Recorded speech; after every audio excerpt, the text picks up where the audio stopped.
A single decision made in a dark alley on the coldest night of the year. One man who wanted nothing but a quiet life. One woman who had everything, except the truth. Three armed men. A terrified stranger. And a former Navy SEAL who couldn't walk away. What happened next didn't just save one life. It cracked open a conspiracy that threatened to destroy an entire community, expose a billion-dollar corporation from the inside, and force two very different people to confront who they really are when everything is on the line. If you've ever believed that ordinary people can change things that seem impossible to change, stay with me until the very end. Hit like and drop the name of the city where you're watching. I want to see how far this story travels. The cold that settled over the Harbor District that night wasn't the kind you complained about at the office. It was the kind that crept through the seams of your jacket, found the back of your neck, and reminded you that warmth was something you had to earn. The streets near the waterfront were mostly empty. A few delivery trucks idling outside the seafood warehouse on Pier 9. A single taxi with a cracked taillight sitting at the red light on Canton Avenue, its driver asleep with his chin on his chest. Damon Mercer walked the same route he'd walked for 3 years.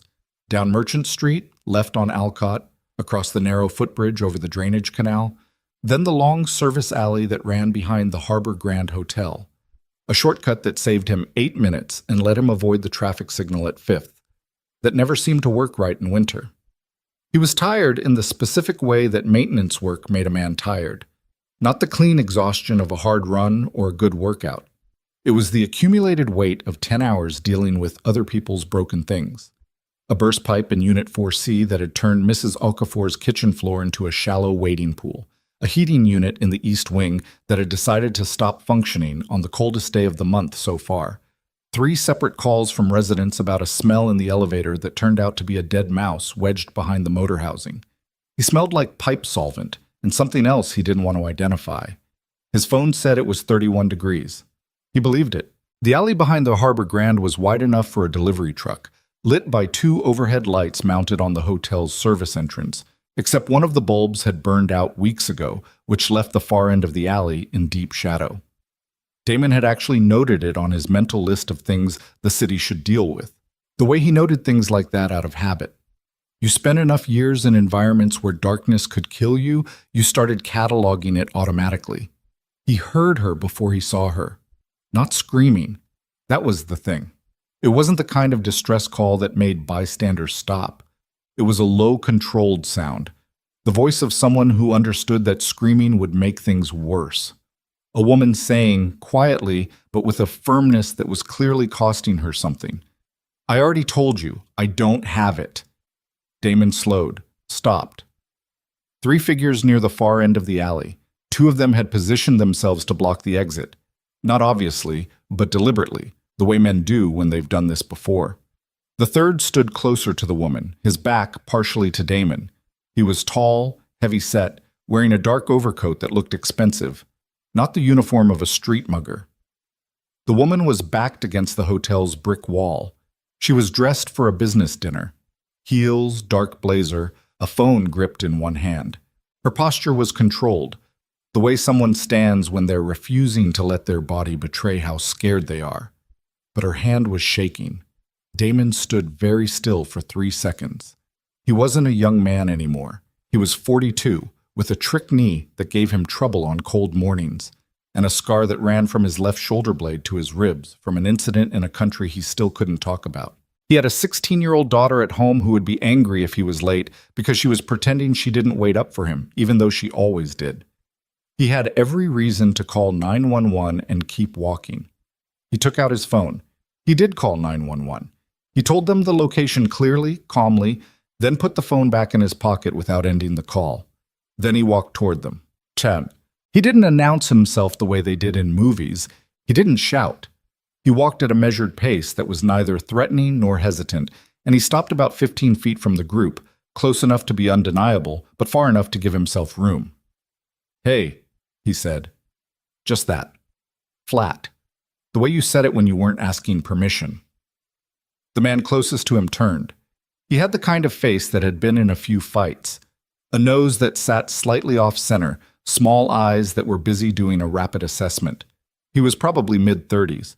The other two turned as well. The third man, the heavy-set one near the woman, did not. He kept his back to Damon and spoke without turning around. "Walk away," he said. His voice was unhurried, which was somehow worse than if it had been loud. "This is a private conversation." "She doesn't look like she's enjoying it," Damon said. Now the man turned. He had the kind of face that belonged in boardrooms and country clubs. Well-fed, 50-something, the confidence of someone accustomed to being obeyed. His eyes went to Damon and did the same calculation the first man's had, but faster and colder. "I said walk away." Damon looked past him to the woman. "You okay?" She looked at him. She was about 30, dark-haired, sharp-eyed, and despite the fear there was something calculating in her expression, like she was already 3 moves ahead even now. "No," she said. "I'm not." The man in the expensive coat made a small gesture with his left hand, the kind of gesture that was a signal. Damon registered it. The 2 men at the alley exit began moving toward him. Here's the thing about a Navy SEAL. What the movies got wrong wasn't the fighting, it was the thinking. You didn't become good at combat by being fast or mean or fearless. You became good at it by understanding environments so thoroughly that you stopped seeing a location and started seeing a system, every element that could be controlled, disrupted, or used. The alley was no different from any other operational space. Damon had been reading it since he walked in. The overhead light, the service entrance door, propped open, he'd noticed, probably by a hotel employee on a smoke break. The fire alarm pull station mounted on the wall just inside that door. The hotel's outdoor security camera. He'd counted 2, and their coverage angles. The metal dumpster positioned between him and the 2 approaching men. He had 8 to 12 seconds before the 2 men reached him. He used them. He stepped quickly to the service entrance, caught the door before it could swing shut, reached inside, and yanked the fire alarm pull station down in one motion. The effect was immediate and overwhelming. The alarm didn't just ring, it screamed, a piercing wall of sound that bounced off the alley's brick walls and became something almost physical. The hotel's service entrance flooded with light as the emergency lighting activated. 2 seconds later, both of the alley's overhead lights came back on. Apparently they were on the same emergency circuit, because the burned-out bulb blazed to sudden life along with everything else. The entire alley was lit like a stadium, and from inside the hotel, noise, doors, voices, the mechanical sound of what was probably a commercial kitchen shutting down. The man with the off-center nose stopped moving. So did the other one. They looked at each other, then at the blazing alley, then at the hotel entrance where a door had just burst open and 3 kitchen workers in white uniforms were piling out, confused and loud. The heavy-set man in the expensive coat looked at Damon. Damon looked back at him and said nothing. There was a moment, maybe 3 seconds, where it could have gone a different way. Damon knew what that looked like. He'd seen it before, in places where the stakes were much higher. The moment where a man decides whether the risk is worth it. The man in the expensive coat looked at the kitchen workers, looked at the camera, looked at the phone in the woman's hand. He straightened his coat. He said, in a voice that was controlled and quiet and somehow more threatening than shouting would have been, "We'll finish this conversation another time." He walked out of the alley. The 2 others followed him, not running. They were careful about that. They walked like men who had somewhere else to be and had simply decided to go there early. Damon watched them until they were gone. The kitchen workers milled around the alley entrance, complaining about the cold in 2 different languages. Someone from inside the hotel was calling out about a false alarm. He turned to the woman. But she hadn't moved from the wall. That impressed him, actually. Most people would have bolted toward the kitchen workers, or toward him the moment the other men started walking away. She'd stayed where she was, watching everything, still holding the phone. "They're gone," Damon said. She exhaled. It was the first time she'd let herself do that. "I know." She pushed off from the wall, tested her weight on the heels. One of them had a slight wobble that hadn't been there before. She looked down at it briefly, then up at him. "Thank you." "You hurt?" "No." A pause. Rattled. She said the word like it cost her something to admit it. "Police are on their way. I called before I came over. She looked at him sharply. How long ago? 3, 4 minutes. Something moved across her face, not quite alarm, but close to it. I can't be here when they arrive, she said. He looked at her for a moment.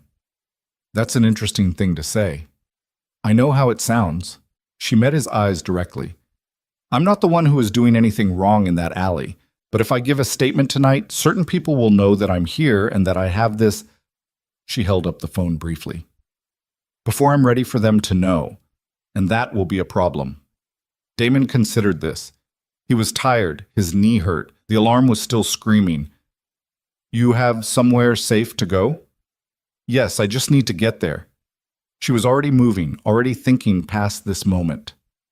Then she stopped, turned back. The phone. She looked at the device in her hand, then at him, and made a quick, almost reluctant decision. She held it out. Can you hold on to this? I have reason to believe someone has my accounts monitored. If I carry it, it becomes a liability. And I can't. She started to explain and then stopped herself. Please. Damon took the phone. He didn't know why. He probably should have said no. You're going to want to explain this to me at some point, he said. I know. She was already walking toward the far end of the alley, away from the approaching sound of sirens. I'll find you. You don't know who I am, he said. She glanced back once. No, she agreed, but I know where the Harbor Grand is, and I know who pulled that fire alarm. A hint of something in her expression that might, under different circumstances, have been a smile. I'll find you. She rounded the corner and was gone. 2 police officers arrived 45 seconds later. Damon gave a statement. 3 men, he said. Couldn't identify them clearly in the dark. No weapons visible. He'd pulled the alarm to disperse them. The woman had been frightened but uninjured, and she'd left before he could get her name. All of that was accurate. He did not mention the phone. Bad. He was home by 12:40. The apartment was dark except for the lamp in the living room that his daughter Keisha always left on, the one by the couch, where she always pretended to fall asleep doing homework and never fooled him for a second. She was on the couch now, textbook on her chest, headphones half on. She cracked one eye open as he came in. You're late, she said. I know. Pipe burst again? Sort of. He set his tool bag down, took his jacket off, felt the phone in his jacket pocket and left it there. Keisha watched him with the particular alertness teenagers had when they could tell something was off about a parent but hadn't decided yet whether to press it. She was 16 and she'd gotten her mother's eyes, quick and careful, along with his stubbornness, which was the combination that kept him honest because she could read him like a maintenance log. You okay, Dad? Yeah, he said. Just cold. She didn't entirely believe him, he could tell, but she let it go. Warm something up for you? She asked. I got it. Go to bed. She gathered the textbook with the particular exaggerated slowness of someone demonstrating that they're going to bed entirely on their own schedule and not because they were told to. I have a calc test Thursday, she said, as if this was related to the previous conversation. I know. You told me Monday. I'm just saying, I might need you to quiz me. Tomorrow night. She disappeared down the hall. He stood in the kitchen and heated leftover rice and some cold chicken he found in the back of the refrigerator and ate standing at the counter because he was too tired to sit down, which was its own kind of exhaustion. He thought about the woman, the way she'd kept her voice level when she was scared, the way her hands had shaken, but her voice hadn't. The very specific things she'd said about certain people knowing she had the phone before she was ready for them to know. He pulled the phone out.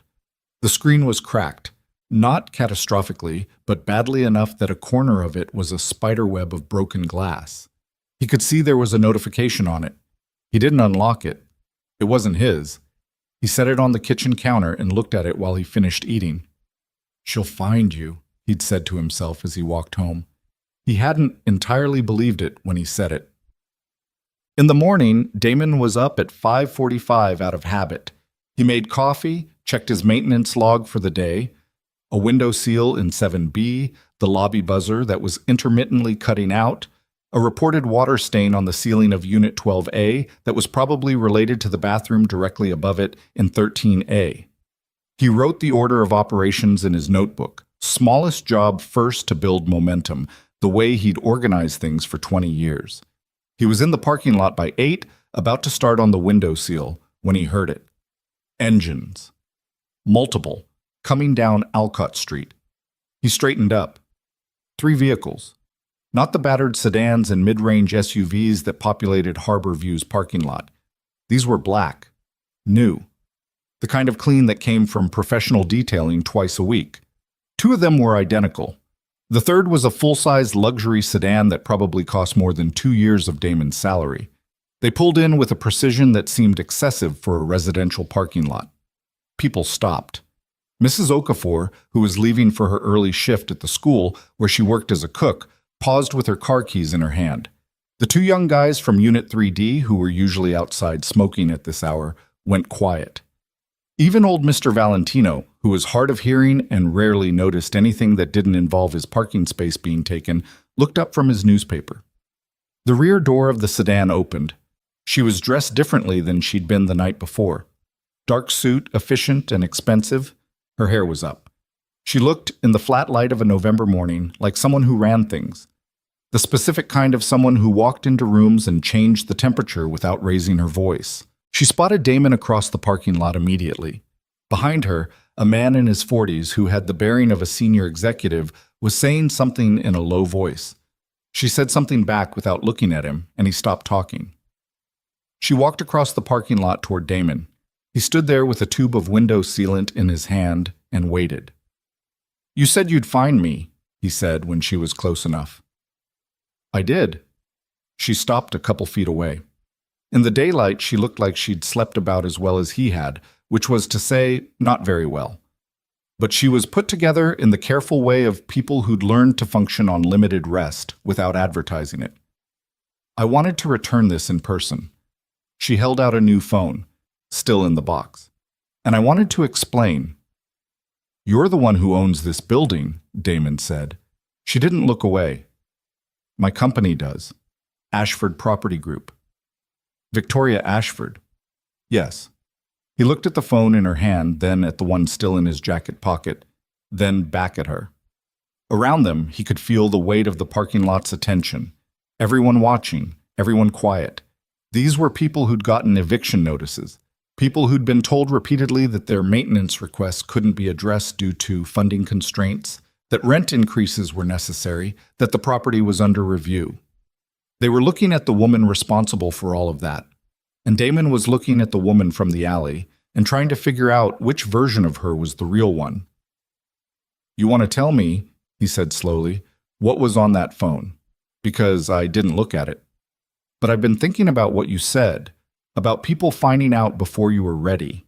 And I've been thinking about who those men were last night, and I'm starting to think they weren't muggers." Victoria Ashford looked at him for a long moment. Then she said, "No, they weren't." A long pause.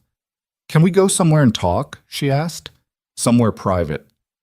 Damon looked at the tube of window sealant in his hand, at the maintenance log in his back pocket, at Mrs. Okafor, who was still standing by her car and watching with the particular expression of a woman who had learned a long time ago to pay attention when something unusual happened near her home.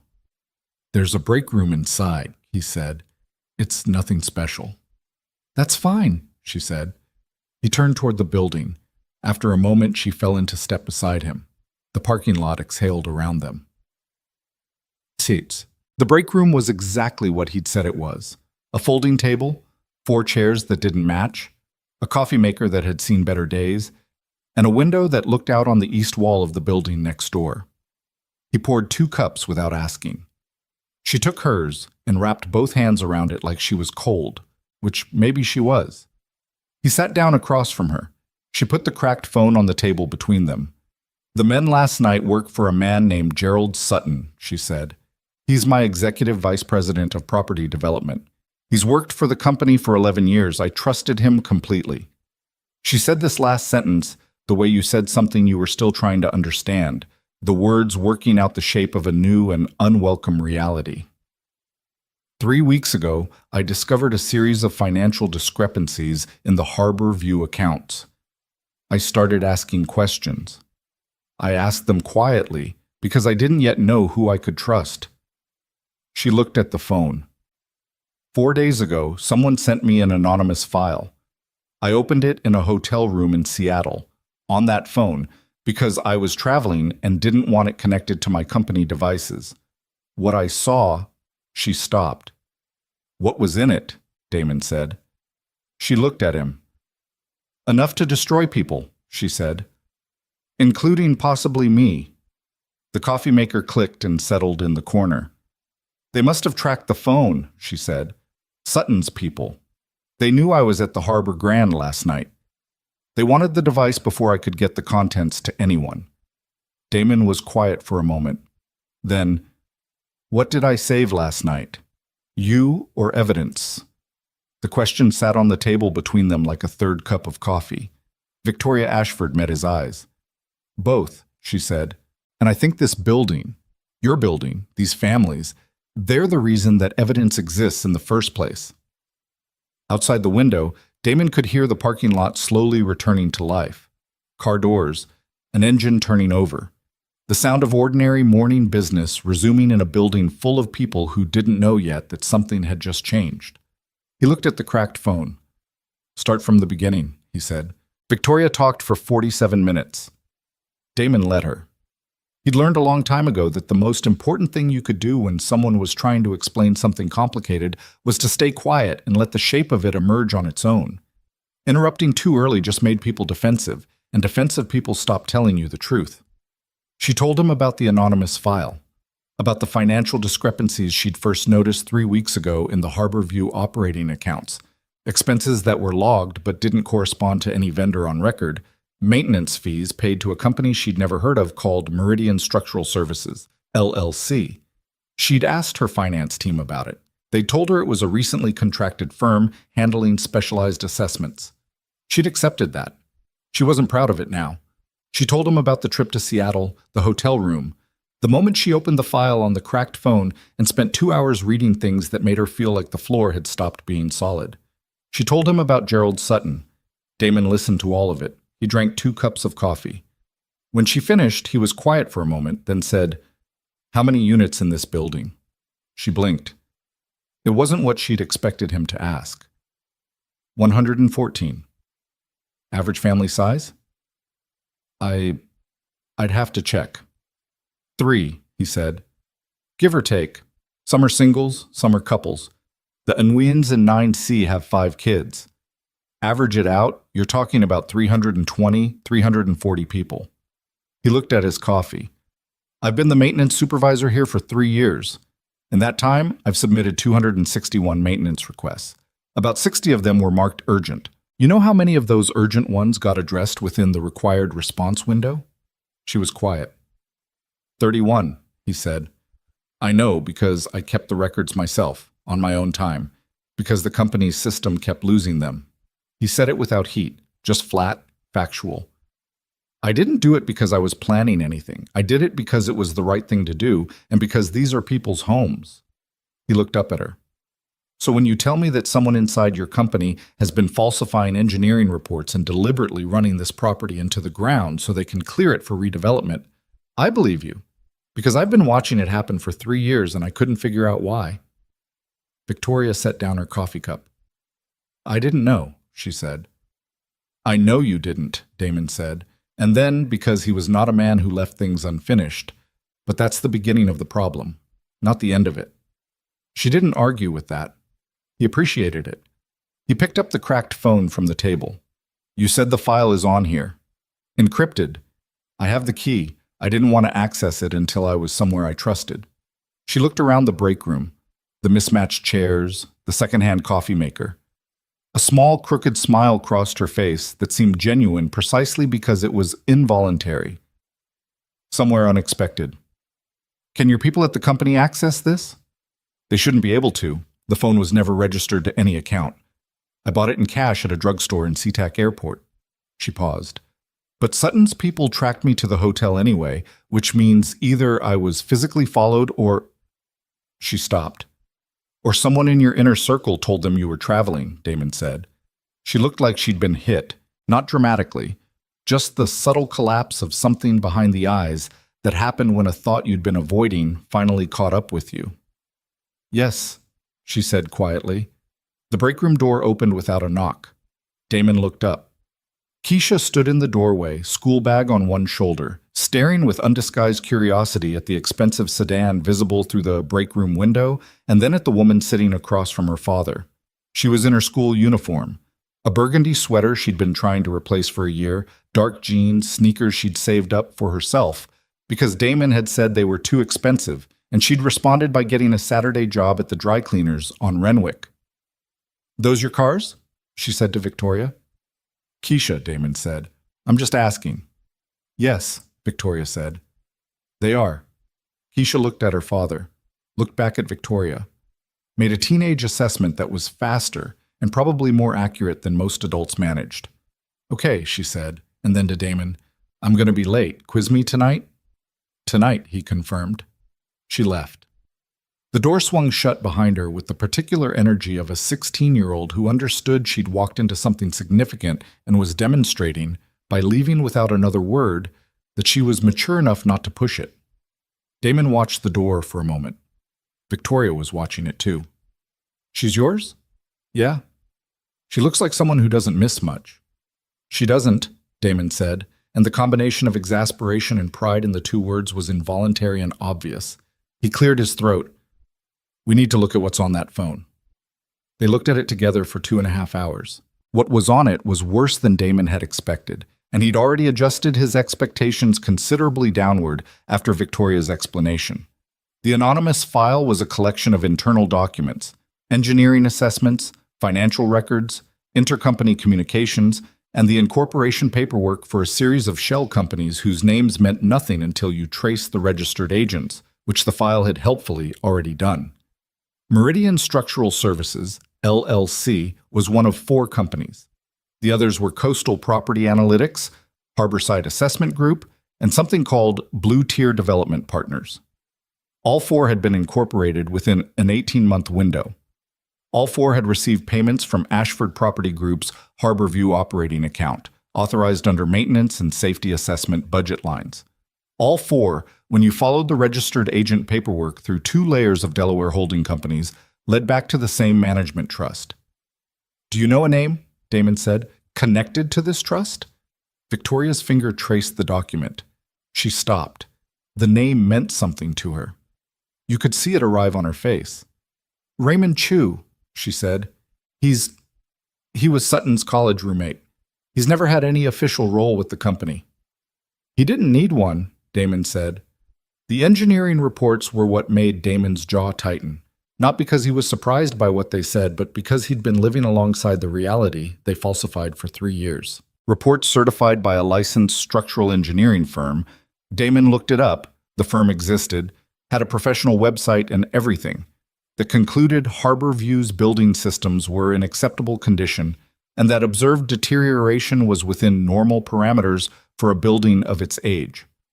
Reports that cleared the property for continued occupancy while quietly noting, in technical language buried in appendices, that long-term structural investment was inadvisable given projected property value trajectories. Reports that were, in Damon's professional assessment, fabricated, or at minimum so selectively observed as to be functionally identical to fabrication. "The boiler in the east wing," he said. Victoria looked up. "I put in 3 urgent requests last year to have it inspected by a licensed engineer. The company kept sending their own people who kept telling me it was fine. 2 months ago it failed on a night when the temperature was 18 degrees. He kept his voice level. "We had 40 families without heat for 31 hours. There's a woman on the 4th floor, Mrs. Tremaine. She's 73 years old and has respiratory problems. Her granddaughter had to drive 2 hours in that weather to get her out." He looked at the engineering report on the screen, at the section that had signed off on the boiler system as adequate 18 months before it failed. "That's not just fraud, that's recklessness." Victoria didn't look away.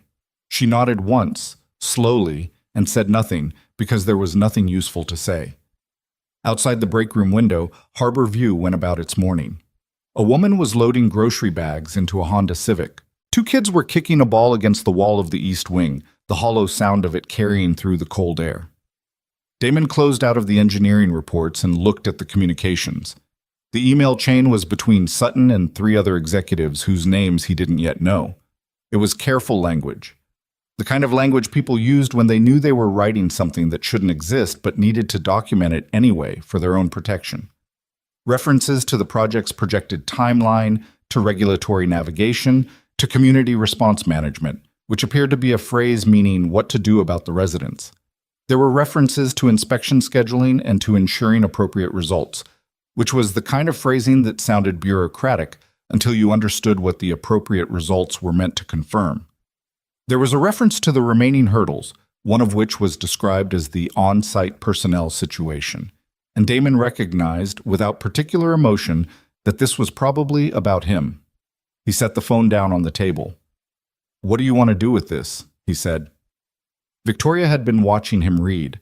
She looked like someone in the process of assembling a picture she hadn't wanted to see in full. "Take it to the board," she said. Then, less certainly, "Except I don't know which board members Sutton has relationships with. He's been with the company longer than most of them." "What about outside the company?" "Law enforcement is the right answer, eventually." She said it with the particular frustration of someone who knew what the right answer was but could also see all the ways it complicated things. "But if we go to law enforcement right now, with only this, Sutton's lawyers will tie it up long enough for them to complete the evidence cleanup they've clearly already started." "How do you know they've started?" "Because 3 weeks ago, when I first noticed the financial discrepancies, I asked a member of my finance team to pull the original vendor contracts for Harbor View maintenance expenditures. She picked up her cup, found it empty, set it back down. 2 days later, she told me the files had been archived due to a system migration, and retrieval would take 4 to 6 weeks. She looked at Damon steadily. "We don't do archive migrations in November. Not ever. It's end-of-year reporting period." Damon nodded slowly. He was starting to see the full shape of it. "So they're already moving." "They know I have the phone. They didn't get it back last night. That means they're either going to accelerate, push the project forward before I can do anything, clear the property quickly and present the redevelopment as a fait accompli, or they're going to try a different approach to getting rid of the evidence." She paused. "Or both. How much time do we have?" "If they accelerate the project," she thought about it, "the next scheduled building inspection is in 6 weeks. If they can get a sympathetic inspector to flag this building as structurally unsound, they can begin emergency relocation procedures, which under city code don't require the same resident notification period as a standard eviction." "Emergency relocation," Damon said it quietly. "That's the play. Get an inspector to condemn the building, clear it out. Once the residents are scattered, the legal process to keep them out is a lot easier than evicting them from their homes." "Yes." He was quiet for a moment. Outside, someone had turned on a radio. He could hear it faintly through the window, tinny and indistinct. Then he said, "I have maintenance records going back 3 years. My own records, not the company's.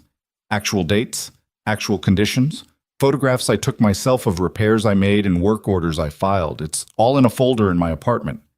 Victoria looked at him. "I kept them in case I ever needed to defend myself if something went wrong and the company tried to put it on me," he said. "Standard practice. I've been doing this long enough to know you document everything." He paused. "Turns out the documentation might be useful for a different reason." Yes, that could be significant. It's not enough on its own, but it establishes a paper trail that contradicts the engineering reports. A real engineer, an independent one with no connection to any of Sutton's shell companies, could look at the discrepancies between what I documented and what those reports certified and have a lot of questions. "Do you know anyone like that?" "No," Damon said. "Do you?" She thought for a moment. "I went to grad school with a woman named Paula Reyes. She runs an independent structural assessment firm in this city. I haven't spoken to her in years. She has no business relationship with Ashford Property Group. I know that for certain because I've seen the approved vendor list." A pause. "She's also not the kind of person who would agree to look at something sensitive as a favor. She'd need to be approached honestly." "Then approach her honestly." If I approach her, Sutton's people may notice. Then I approach her, Damon said. Victoria looked at him. Why would you do this? You don't know me. This isn't your fight. Damon picked up the empty coffee cups and stood up. He took them to the small sink in the corner, rinsed them, set them upside down on the edge. A maintenance man's habit. You cleaned up after yourself because nobody else was going to. Then he turned around and looked at her. Mrs. Okafor has worked the morning shift at Lincoln Elementary for 14 years, he said. She saved enough to put her daughter through the first 2 years of community college. She told me 6 months ago she wasn't sure if she could afford to move if the building was sold because the rents in this neighborhood have changed, and what she pays here, she couldn't find that anywhere else. He stopped. Her daughter's name is Amara. She wants to be a nurse. A pause. The Nguyen's have been here 12 years. Their oldest son was born in that unit. He's 12 now, and he plays chess, and I beat him sometimes when I'm fixing something in their apartment, and he can't resist showing off. Another pause. Mr. Valentino is 78. He moved to Harbor View the same year his wife died because the apartment was manageable and the neighbors were decent. He has emphysema. If you disrupt his life at this point, at his age, that's not a practical problem. That's something else. He looked at her without apology. So yeah, it's my fight. These are my people. Victoria Ashford sat at the folding table in the break room of a building she owned and looked at the man who'd spent 3 years fighting quietly for the people who lived in it, and she said nothing for a long moment. Okay, she said finally. Okay, Damon said. Who else do you trust inside your company? Not who you think you trust, who you know.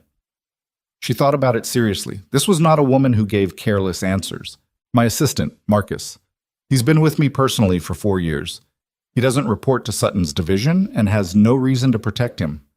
She hesitated. And possibly my general counsel, Ellen Marsh. She's meticulous and she doesn't like Sutton, but I'm not certain. Can you get to Marcus without going through your normal office channels? I can call him on a personal line. Do that. Tell him you need him to compile the complete original vendor approval records for Harbor View, not the archived ones. Anything that was approved through your office directly, anything that had your signature. Don't tell him why yet. Why? Because if what you're thinking is true, about someone in your inner circle tipping Sutton off, the fewer people who know the full picture right now, the better. We give people tasks, not context. They can't expose what they don't know. She looked at him with an expression that was difficult to read, something between reassessment and the very specific discomfort of being organized by someone she'd walked in intending to help. You've done this before. Not this, he said, but something like it. The moving parts are different. The principle isn't. She picked up her own phone, the new one, not the cracked one, and started to dial. Then she stopped. I need to tell you something else, something I didn't include in what I told you earlier. He waited. In the file, there's documentation of approvals, budget authorizations, safety system modifications, sign-offs. Some of them have my signature. She said it without covering it with anything. Just put it on the table between them, the same way she'd put the cracked phone there an hour ago. I don't remember authorizing some of them. I believe they were either forged or submitted under authorization frameworks that I signed without understanding the specific application. But I don't know yet which ones I actually signed and which ones I didn't. The room was very quiet. That's the thing that kept me up last night, she said. Not the men in the alley. That. Damon looked at her for a moment. Does it change what you're going to do? She blinked. I mean, he said, does it change whether you're going to expose this? Something settled in her face. Decided. No. Then we deal with that when we get there, he said. Make your call. She nodded and dialed. While she talked to Marcus in a low, careful voice, Damon stepped outside the break room and stood in the hallway for a moment. He could hear the building around him, footsteps above, a television somewhere, the particular sound of Harbor View doing what it always did, ordinary life inside a place that somebody had decided was more valuable empty than full. He took out his own phone. He had a number for an independent investigator, a woman named Serena Vance who'd done some work 3 years ago on a workers' comp case that had tangentially involved the building. She was sharp, discreet, and she didn't like being lied to. which was the quality he most wanted right now. He didn't know if she'd take this on. He also didn't know exactly what he was asking her to take on yet, which was its own problem. He called her anyway. She picked up on the third ring. He heard road noise in the background. "Mercer," she said. "It's been a while." "Yeah," he said. "I've got something. It's complicated, and it might get messy." A brief pause. "How messy?" "Corporate fraud, falsified safety records, possible evidence destruction in progress, and at least 3 men willing to corner a woman in an alley to get a phone back." Silence. Then, "Who's the woman?" "Victoria Ashford." Another silence, longer this time. "The Ashford Property Group, Victoria Ashford." "Yeah. And she's talking to you because it's a long story. It always is with you." He heard the turn signal click in the background. "I'm going to need to hear all of it. How soon can you get to Harbor View?" "Hour and a half," she said. "Maybe 2. Traffic on the connector is stupid today. Break room on the ground floor. Come to the side entrance on Alcott. Don't park in the main lot." "You think someone's watching the building?" "I don't know yet," Damon said. "I'd rather operate like they are." He hung up and stood in the hallway for another moment, listening to Harbor View breathe around him. The old pipes, the elevator that needed maintenance he'd been trying to schedule for 6 months, the wind against the windows of the East Wing. 300 and some people going about their Tuesday morning without knowing yet that the ground underneath everything they'd built here was shifting. He went back into the break room. Victoria was off the phone. She looked up at him when he came in, and there was something different in her face now than there had been an hour ago. Not relief exactly, more like the specific quality of someone who had stopped calculating whether to act and started calculating how. "Marcus is pulling the records," she said. "He'll have them by this afternoon." "Good." Damon sat back down. "I called someone who can help. She'll be here in a couple hours." "Who?" "Independent investigator. She's thorough, and she's got no connection to your company." Victoria nodded. Then she looked at the cracked phone on the table. "Those men last night, Sutton sent them, but someone had to tell him I was at the Harbor Grand, and the only people who knew my travel schedule were my assistant, my driver, and—" She stopped. Her jaw tightened. "And my executive assistant, Claire." She said the name carefully. "She's been with the company for 6 years. She transferred into my office from Sutton's division 3 years ago." Damon said nothing. He let her work through it. "She's the one who told me the file archive migration was standard procedure," Victoria said quietly. The coffee maker clicked again in the corner. Outside the window, the woman with the Honda Civic had finished loading her groceries and was backing carefully out of her space, one hand on the wheel, the other resting on the edge of the open window, even though it was cold. Ordinary Tuesday. Ordinary life. Oh, and underneath it, something that had been rotting for longer than anyone had admitted. "We start tonight," Damon said. "My records, your file, your contact at the engineering firm, and Serena. We build a complete picture before they have time to bury what's left." He looked at her steadily. "Once we start moving on this, we don't stop. We stop. We lose the momentum. We lose momentum. They have time to regroup, and we lose the window." "I understand." "One more thing," he said. She waited. "The residents here, they're going to need to know what's happening. Not everything, not yet, but enough. Because if Sutton moves to accelerate the inspection, or if there's any kind of legal action in the next few weeks, the people in this building need to be prepared, not blindsided." He held her gaze. "That's non-negotiable for me." She met his eyes, didn't flinch. "Agreed." He stood up. She stood up. They were both tired, and neither of them was going to say so. "I've got a window seal to fix in 7B, he said. "Then I'll get my records together." He picked up the cracked phone and held it out to her. "Keep this somewhere safe, not in your bag, not anywhere they'd expect." She took it. Her hand was steady this time. "Where then?" He thought for a second. "You got anything with you that nobody would open? A personal bag, a jacket pocket, something unremarkable?" She looked down at herself. Professional suit, minimal accessories. Then she reached into the inside pocket of her blazer and produced a small, hard case, the kind people use for reading glasses.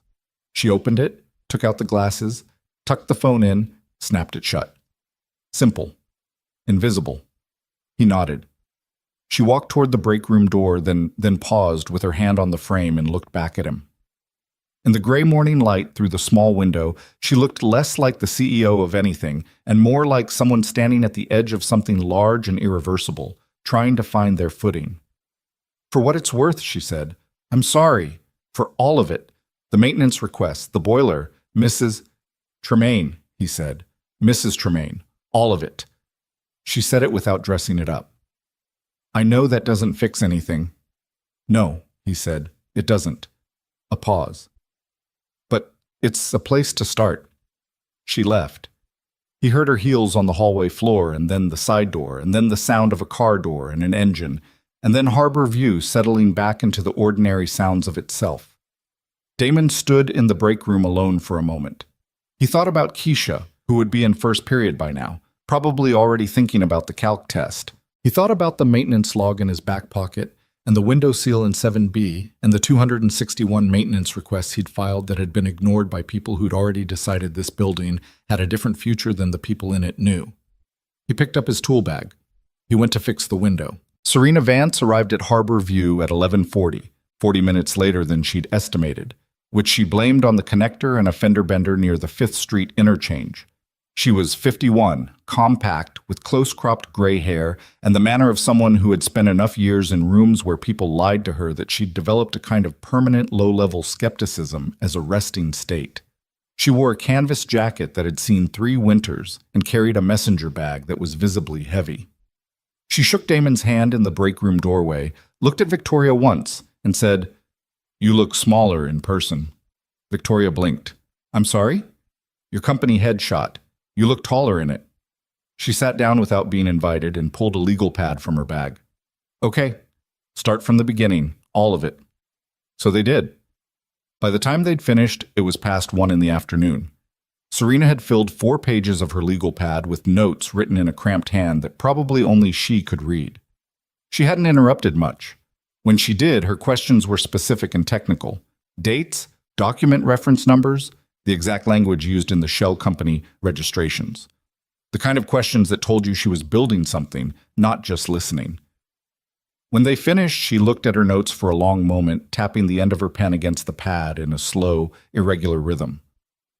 "The engineering firm," she said finally. "The one that certified the false reports. Coastal Engineering Associates?" "Yes," Victoria said. "I know that name."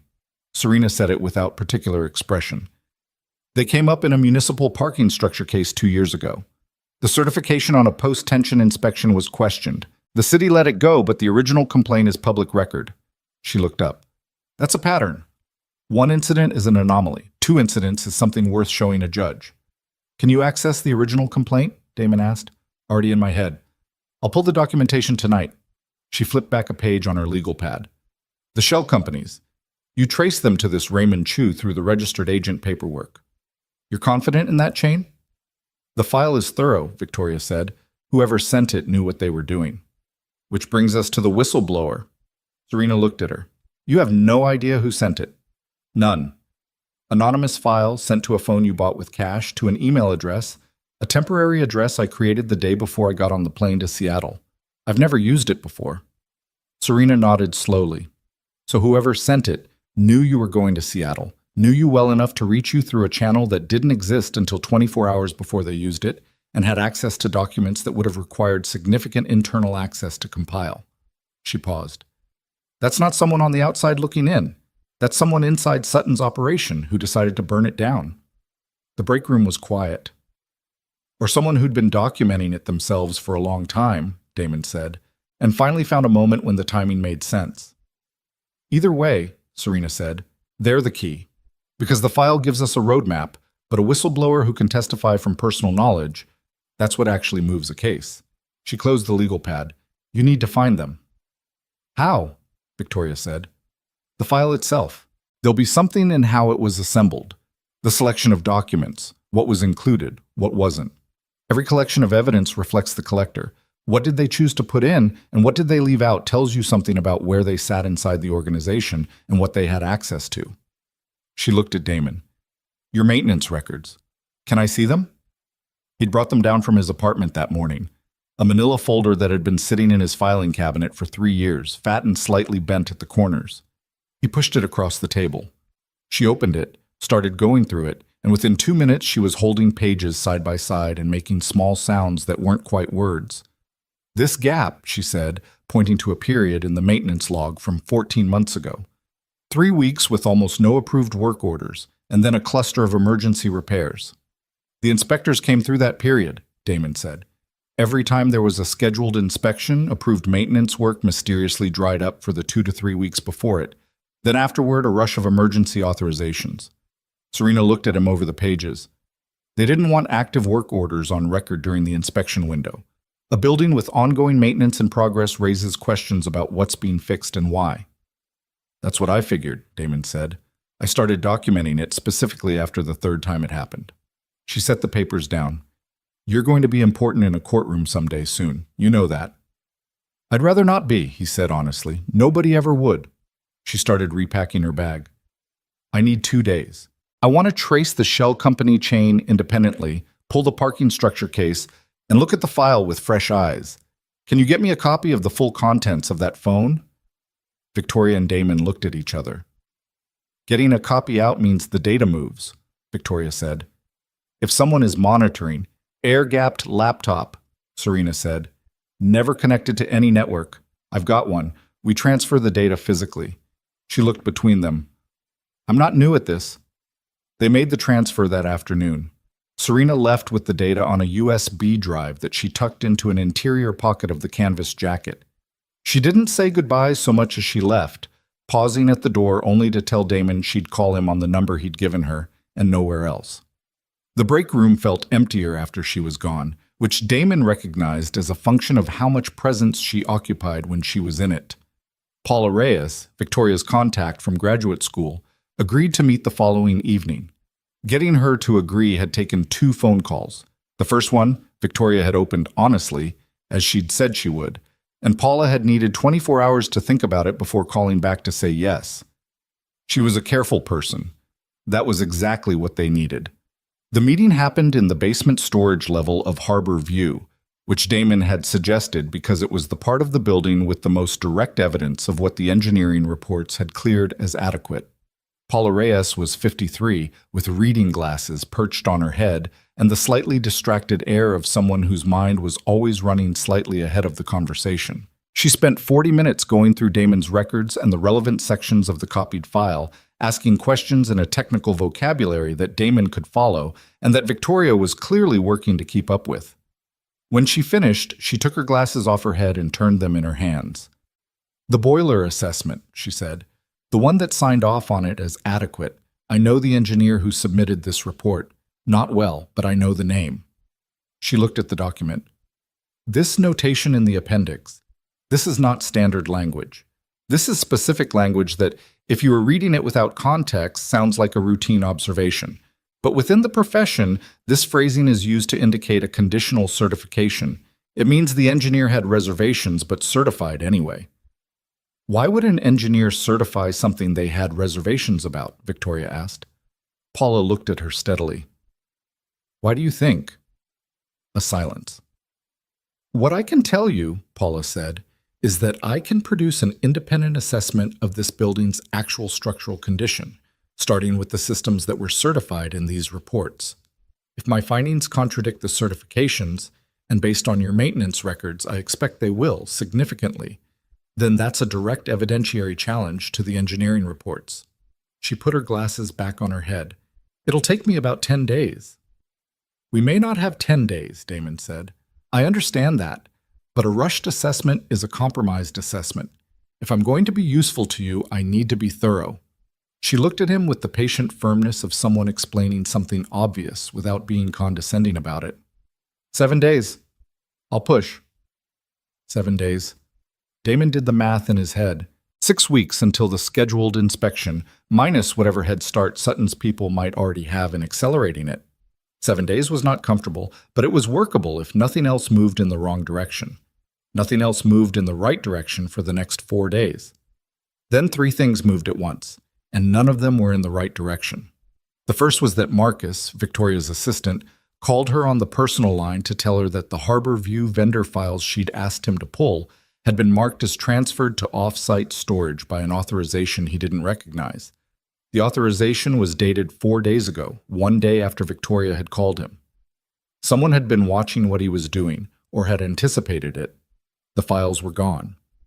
The second was that Damon came out of his apartment at 7 in the morning to find that the door of his building's maintenance office had been forced.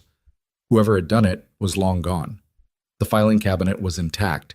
He'd moved the originals of his personal records to his apartment the day after Victoria's first visit, a decision he'd made without fully articulating why, just a low instinct that said keep what matters close. But the company maintenance files had been gone through. Several folders were disordered in a way that suggested someone looking for something specific. He called Serena before he called anyone else. She listened without interrupting. Then she said, "That tells us something. That they know we're building a case. That they're looking for your personal records specifically. They know about you, which means whoever told Sutton about Victoria's travel also told him about you." A pause. Or Sutton made you himself. You were in that alley. He saw your face. Damon stood in the doorway of the maintenance office and looked at the disordered files. He was aware of a specific kind of cold that had nothing to do with the temperature. Not fear exactly. Something older and less nameable. The feeling of being inside something that was moving faster than the speed at which you could make careful decisions. "What's the third thing?" Serena said. "I haven't told you the third thing yet." "There's always a third thing." He told her. A resident on the 6th floor, a young man named Tyler who worked odd hours and noticed things, had mentioned to Damon that morning that there'd been an unfamiliar car parked on Alcott Street for the last 2 nights. A dark sedan. Different plates both nights, but the same car, Tyler was pretty sure. Same dent above the rear left wheel well. Serena was quiet for a moment. "Okay," she said. "Change of plan. I'm moving up my timeline. Can you get Victoria to a place tonight that isn't her home, her office, or anywhere connected to her normal routine?" "Probably." "There's a data center," she said. "Closed facility, used to belong to a subsidiary of a telecom company that went under 6 years ago. The property was acquired by a holding company and has sat vacant since. I did a surveillance case on that building once, and I still have the access logs from when I was working it." She said it in a way that left the details of how she still had the logs deliberately vague. "Based on what I've found in the past 2 days tracing Sutton's shell companies, I think the data center is where they're staging the evidence cleanup. It's the right kind of space. Off the books, secure, nobody looking at it." "You think the evidence is there?" "I think what's left of it is there. And I think if we don't get to it in the next 48 hours, it won't be there anymore." Damon was quiet for a moment. "We're talking about entering a private facility." "The property title is a mess," Serena said. "I'm not certain it's legally private in any clear sense. The holding company that owns it has 3 outstanding code violations and no active occupancy permit." Another deliberate vagueness. "I'm not telling you to break the law, Mercer. I'm telling you that I'm going to that building tonight and that I thought you might want to come." "What about Victoria?" "I thought about that. She needs to see what's in there herself. If there's what I think there is, she needs to be a witness, not a recipient of a second-hand account, for what comes after." A pause. "But it's her call." Damon called Victoria. He told her the situation plainly, without softening it. She listened without interrupting. He'd noticed she did that, the same way he did. Didn't interrupt when it mattered. When he finished, she said, "I'll be there. You understand what this is?" "I understand," she said. "I'm not asking anyone to protect me from it." The data center was on the eastern edge of the Harbor District, where the warehouses and light industrial buildings thinned out into the kind of blocks that were neither residential nor commercial, just the leftover geography of a city that had repurposed some of its old industrial land and not yet gotten around to the rest. The building was 5 stories, brick and glass, the glass dark, some of the windows on the upper floors boarded, a parking structure connected to it on the south side, equally dark. They went in at 10:40 that night. Serena had a key card, old, reprogrammed, that got them through the service entrance. Inside, the building still had emergency power running to certain systems, which meant there was a low baseline of light, and the HVAC made a sound like slow breathing that was somehow worse than silence. Damon went first. Old habit. Serena beside him, Victoria behind. Nobody spoke. Serena had a flashlight. Damon had his phone light. Victoria had neither, but stayed close enough to use theirs. The first 2 floors were empty. Office furniture still in some of the rooms, abandoned mid-use, chairs pushed back from desks as if people had stood up and just not come back. The kind of institutional emptiness that happens fast and leaves everything exactly where it was. The 3rd floor was different. Recent activity. Not subtle about it either. The dust on the floor was disturbed in broad swaths, tracks from multiple people moving equipment, extension cords running from the emergency power outlets to a bank of portable workstations along one wall. File boxes, maybe 30 of them, stacked in a specific order. And against the far wall, a server rack, relatively new, humming with its own quiet purpose. Serena moved to the file boxes first. She opened the top one on the nearest stack, looked inside, and went very still. "Come look at this," she said. Damon and Victoria crossed the room. Victoria looked into the box. Physical documents, printed emails, contract documents, engineering reports. Not the sanitized versions from the file on the phone, but originals. Handwritten notes and margins. Cover sheets with routing information. The paper trail that existed before anyone thought to clean it up. "They pulled the digital files," Serena said quietly, "but someone printed copies before they did. Or didn't realize these physical originals still existed. Whichever it was, they moved them here instead of destroying them, either because they weren't sure they'd need them, or because destroying physical documents takes more time and more people than deleting files. Or because someone wanted them preserved," Damon said. Both women looked at him. "The whistleblower," he said, "the person who sent Victoria the anonymous file. If they were inside this operation, they would have known about this location. They might have been the one who compiled these boxes in the first place." He looked around the room at the systematic organization of the file boxes, the specific order of them. "This isn't staged for destruction. This is staged for retrieval." Serena was already photographing the box contents with her phone. "We take what we can carry, photographs of everything else." "No." Victoria's voice was different than it had been a moment before. She was looking at the documents in the box, and her face had the quality of someone reading something they already knew they would find but had hoped they wouldn't. She reached in and pulled out a single document, a budget authorization form. She held it in both hands. Her signature was at the bottom. Not a forgery. She could tell. The pressure of the pen, the specific way she looped the A in Ashford. Her actual signature. Damon watched her read it. She turned to the next page. Another authorization. Her signature, another. She went through 6 documents without speaking, her face doing the work of someone doing arithmetic on a problem they don't want to solve. Then she set them back in the box and stood very still. "How many of them?" Damon said. "At least 6 that I can see." She said it steadily, but the steadiness was a thing she was maintaining through effort. "There may be more." She set her hands flat on the top of the file box and looked at them for a moment.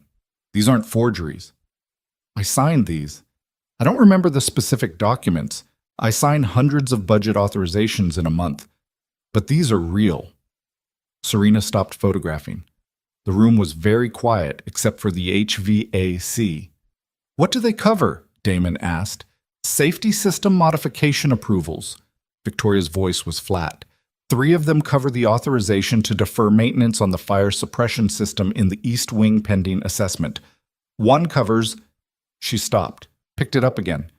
"1 covers the deactivation of the emergency pressure relief system on the boiler." She put the document back down. Damon thought about the boiler failure, the 31 hours.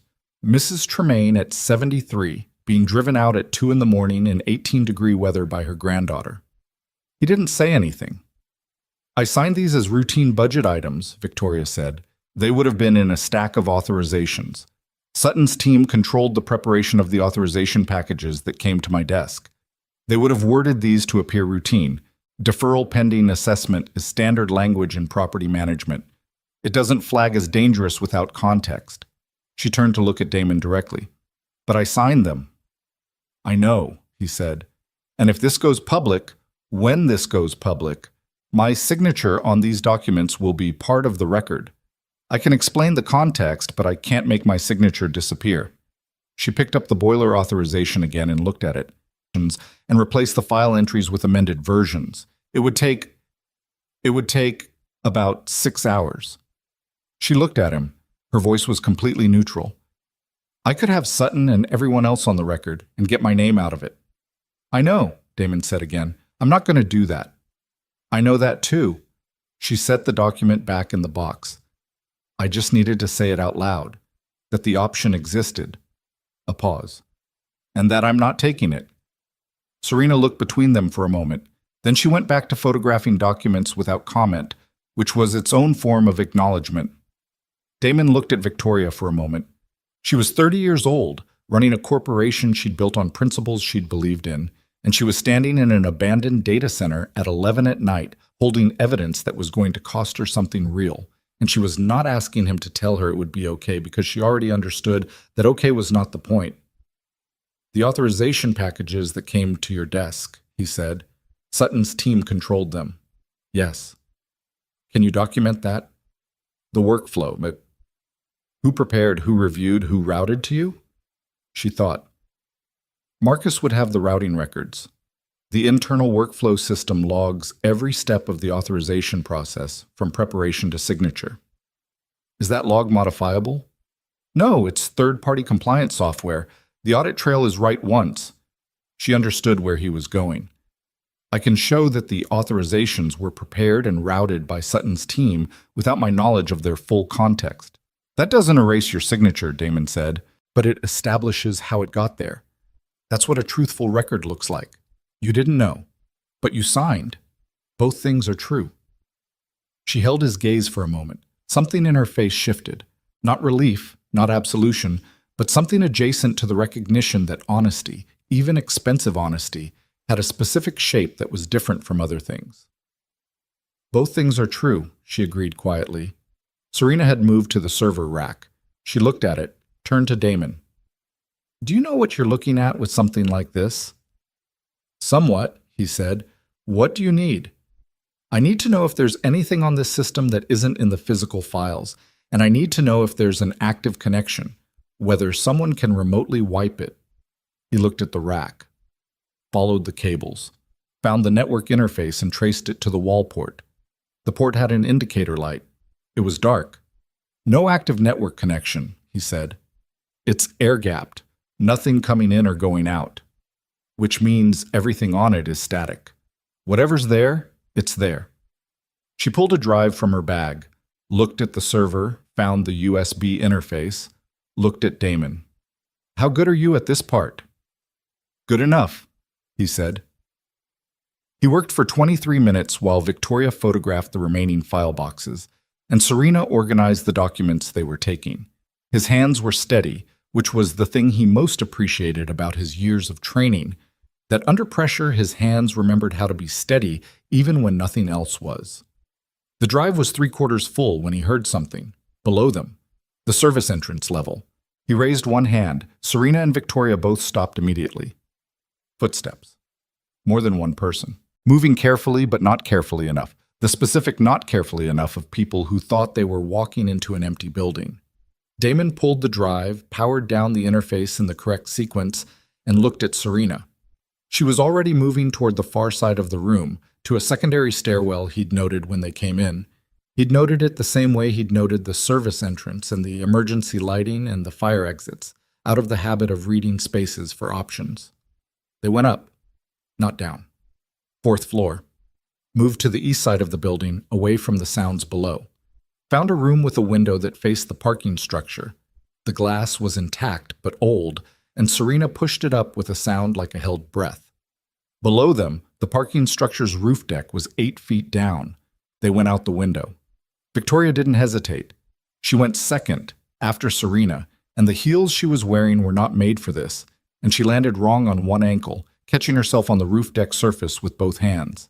Damon came last, pulled the window back to near closed behind him, and they moved across the parking structure roof without lights, to the far side, down the structure's external stairwell, and out onto the side street 2 blocks from where they'd left the cars. They walked, fast but not running. Running drew attention. Victoria was limping slightly. Not badly. She didn't mention it. When they reached Serena's car, 4 blocks away, they got in and stayed still for a moment. The street was empty. A light rain had started at some point while they were inside. Serena looked at the drive in her hand. Whatever's on this, it's real, and it's complete. Well, and whoever was just in that building, Damon said, they're going to find the boxes disturbed. They'll know someone was there. Yes, Serena started the car. Which means the clock we've been watching just got shorter. In the back seat, Victoria sat with both hands in her lap, and the ankle she'd landed on pulled up slightly, and she said, "How short?" Serena looked at her in the rear-view mirror. "Days," she said, "not weeks." Victoria nodded. She looked out the rain-streaked window at the dark harbor district sliding past. "Then we use the days," she said.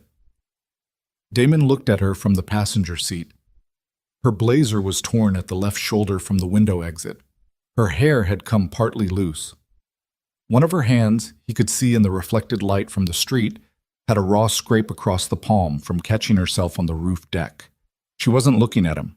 She was looking at the water, visible now between the buildings as Serena turned toward the harbor road, the surface of it dark and restless under the rain. He turned back forward. The drive in the center console. 300 and some people asleep in the building they were heading back toward. Keisha, home alone, who would be pretending to be asleep but wasn't. The clock that had just gotten shorter. He was tired in a way that had nothing to do with sleep, and he understood that the tiredness didn't matter, which was something he'd known for a long time and had hoped not to need again. The rain came harder against the windshield. Serena turned the wipers up. Nobody spoke the rest of the way back. The rain was still falling when Damon got back to Harbor View at midnight. He stood under the overhang at the side entrance for a moment, listening to it hit the pavement before going inside. Keisha was on the couch, not pretending to sleep this time. She was sitting up with her knees pulled to her chest, the lamp on, the television off, and she looked at him when he came in with the specific expression she'd inherited from a woman he'd loved and lost and didn't talk about. The look that said she'd been worried and wasn't going to pretend she hadn't been. "You're soaked," she said. "Little bit." He took his jacket off, hung it over the chair by the door. She watched him. "Dad?" "Yeah." "What's happening?" He looked at her for a moment. She was 16. She was also, in the ways that mattered, more perceptive than most adults he knew. He'd been trying to protect her from the details of this, and she'd been letting him, which meant she understood the details were worth protecting her from and had been waiting for him to tell her when the right time was. He sat down on the couch next to her. "It's complicated," he said, "but it's moving, and it's going to come to a head pretty soon." "The building?" "Yeah." "And that woman, Ashford?" "Yeah." Keisha was quiet for a moment. Then, "Is she for real? Or is she doing that thing where rich people act like they care until it costs them something?" He thought about Victoria in the data center, her hands on the file box, the authorization with her real signature, her voice saying, "I'm not going to do that," with the specific flatness of a decision that had already been fully made and didn't need decoration. "I think she's for real," he said. "I could be wrong. I've been wrong before." "Not often," Keisha said, which was generous, but also, he suspected, accurate enough. "Go to sleep," he said. "You've got school." She unfolded herself from the couch, stopped at the hallway. "Quiz me in the morning, before you go down? Set your alarm for 6. She made a face that communicated everything she thought about 6 in the morning, and went to bed. He sat there for another 20 minutes, not doing anything, just letting the silence settle. Then he took the maintenance log out of his back pocket and opened it to a fresh page and wrote down everything he needed to have ready for the next 48 hours. It was a long list. He did not find this comforting, but he found it clarifying, which was close enough. The next morning, Serena called at 7:15. She'd been up all night. "The drive," she said. "There's a directory on the server that I almost missed. It's nested inside what looks like routine system files, but it's not. It's a compiled archive. Whoever put it there labeled it with a maintenance file name from 2 years ago.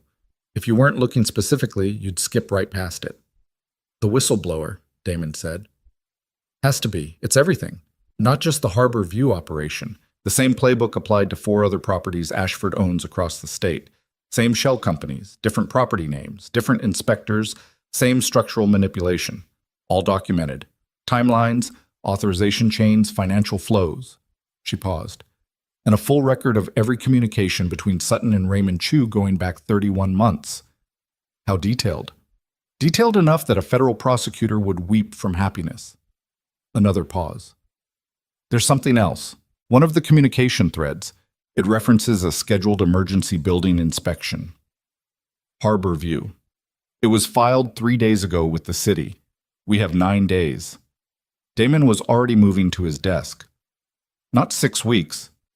They accelerated it the night after we were at the data center, which either means they found evidence we were there or they'd already set this in motion and the timing is coincidence. She didn't sound like she believed in coincidence. 9 days, Mercer. The board meeting has to happen before the inspection. He called Victoria. She picked up on the second ring. He could hear from the quality of the silence behind her that she was already in a car, already moving.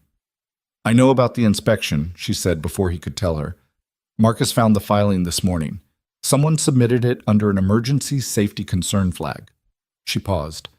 The submitted concern cites inadequate structural maintenance. It references 3 specific systems, all 3 of which were cleared by Coastal Engineering Associates in their last certification. The same certifications Paula is going to refute. Paula finished early, Victoria said. She called me an hour ago. She has her full independent assessment. It took her 5 days instead of 7. A beat. She found violations in every system Coastal Engineering cleared. The boiler pressure system, the fire suppression in the east wing, the load-bearing inspection on the south stairwell. All of it. Her voice was controlled but tight. The south stairwell, Damon, that's 200 people using it every day. He let that sit for a second. We need to call an emergency board meeting. I'm already working on it. I have the authority to call one with 48 hours notice under the company charter. I'm invoking it this morning. She took a breath. I need you to be there. Not in any official capacity, but you need to be in that room. Why? Because the board members I can't fully trust will be looking for any reason to question the source of what we're presenting. You are the source of a significant portion of it. Your records, your photographs, 3 years of your personal documentation. If you're not there to present it yourself, it becomes secondhand testimony that Sutton's allies can challenge. A pause. And because you've earned the right to be in that room. He looked around his apartment, the maintenance log on the desk, Keisha's calc textbook still on the coffee table from last night, the jacket still drying over the chair by the door. I'll be there, he said. The 48 hours between that call and the board meeting were the kind of hours that didn't pass the way normal time passed. They moved in 2 registers at once, the practical, task-oriented register of preparation, and underneath it, a low continuous frequency of tension that didn't let you forget what was coming. Damon spent the first day compiling his presentation materials with Serena. They organized 3 years of maintenance records into a chronological evidence package. Serena cross-referenced every disputed engineering certification with the corresponding dates in Damon's logs, producing a side-by-side comparison that made the discrepancies visible even without technical training. Paula Reyes provided a written executive summary of her independent assessment, 4 pages of clear technical language that translated into plain English without losing precision. Marcus pulled the workflow routing logs for every authorization package that had come through Victoria's office in the past 3 years. The Right Once compliance system records that showed exactly who had prepared each document and under what authorization level before it reached Victoria's desk. Gerald Sutton, they knew, was aware something was happening. Victoria had been careful with the board meeting notice. The agenda listed it as a quarterly governance review, which was unusual in timing but not without precedent. What she couldn't hide was the timing itself, the sudden invocation of emergency charter authority. By the end of the first day, Marcus reported that Sutton had requested copies of the agenda twice through different administrative channels. On the evening before the board meeting, Victoria called Damon from what he guessed was a hotel room. The ambient quality of the silence was different from her car, more contained. Sutton requested a pre-meeting conversation with me this afternoon, she said. I declined. Smart. He sent a message through my general counsel, Ellen Marsh, the one I mentioned. He said he wants to discuss operational matters before the board is involved. A pause. Ellen recommended I take the meeting. Damon was quiet. She's either genuinely concerned that I'm making a procedural mistake by bypassing him, Victoria said, or she's his. I still don't know. What did you tell her? That I appreciated the advice and was proceeding with the meeting as scheduled. Another pause. Longer. I've also been thinking about something. Claire, my executive assistant, the one I think tipped Sutton off about Seattle. A beat. She came to my office today to confirm the meeting logistics. She looked terrible. Not guilty terrible. Scared terrible. There's a difference, Damon said. I know. I've been thinking about what you said at the data center, about the whistleblower being someone inside who wanted the evidence preserved, someone who'd been documenting it for a long time. She stopped. What if it was Claire? What if she was placed in my office by Sutton, but somewhere in 3 years she changed her mind about what she was doing? What if she sent me the file and then panicked because she realized Sutton knew she was in my orbit and he'd assume it was her? Damon considered this. Did you ask her? Not directly. I don't know how to ask that directly without either tipping her off if I'm wrong or frightening her into silence if I'm right. Don't ask her yet, he said. After tomorrow. If she's the one who built that archive, she'll still be there after, and she'll need someone to tell first. Victoria was quiet for a moment. You're good at this, she said. Not flattery, just observation, the way you noted something factual. I've had practice reading situations, he said. Different situations, same skill.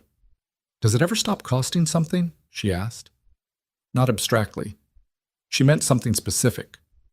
He thought about it honestly. No, he said, but you get better at knowing what you're paying for.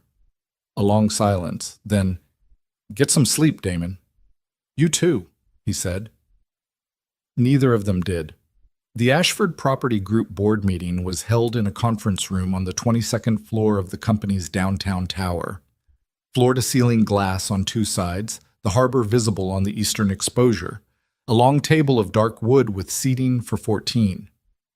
Damon arrived with Serena at 8:50, 20 minutes before the scheduled start. He was wearing the suit he kept for court appearances and Keisha's school events, charcoal gray, slightly too formal for what he normally did, which was fine. Serena had dressed for a deposition, which is to say she looked like someone who had been in rooms like this before and was not impressed by any of the furniture. Victoria was already there, standing near the window with Marcus at her side and Ellen Marsh slightly behind her. She saw Damon come in and something in her posture shifted. Not relief, not exactly, but the adjustment of someone who'd been carrying weight and had just found firmer ground under their feet. The board members filed in over the next 15 minutes. 9 of them. Damon watched each one, the way Serena watched each one, reading body language, noting who looked at Sutton when they came in and who looked at Victoria. You could learn a lot from the order of those glances. Sutton arrived last. He came in with 2 men Damon didn't know. Not the men from the alley, different men, the kind whose suits announced they were lawyers before they said a word. He was composed, unhurried, and he looked around the room with the particular confidence of a man who had been in control of something long enough to have difficulty imagining otherwise. His eyes found Damon. A pause. Fractional.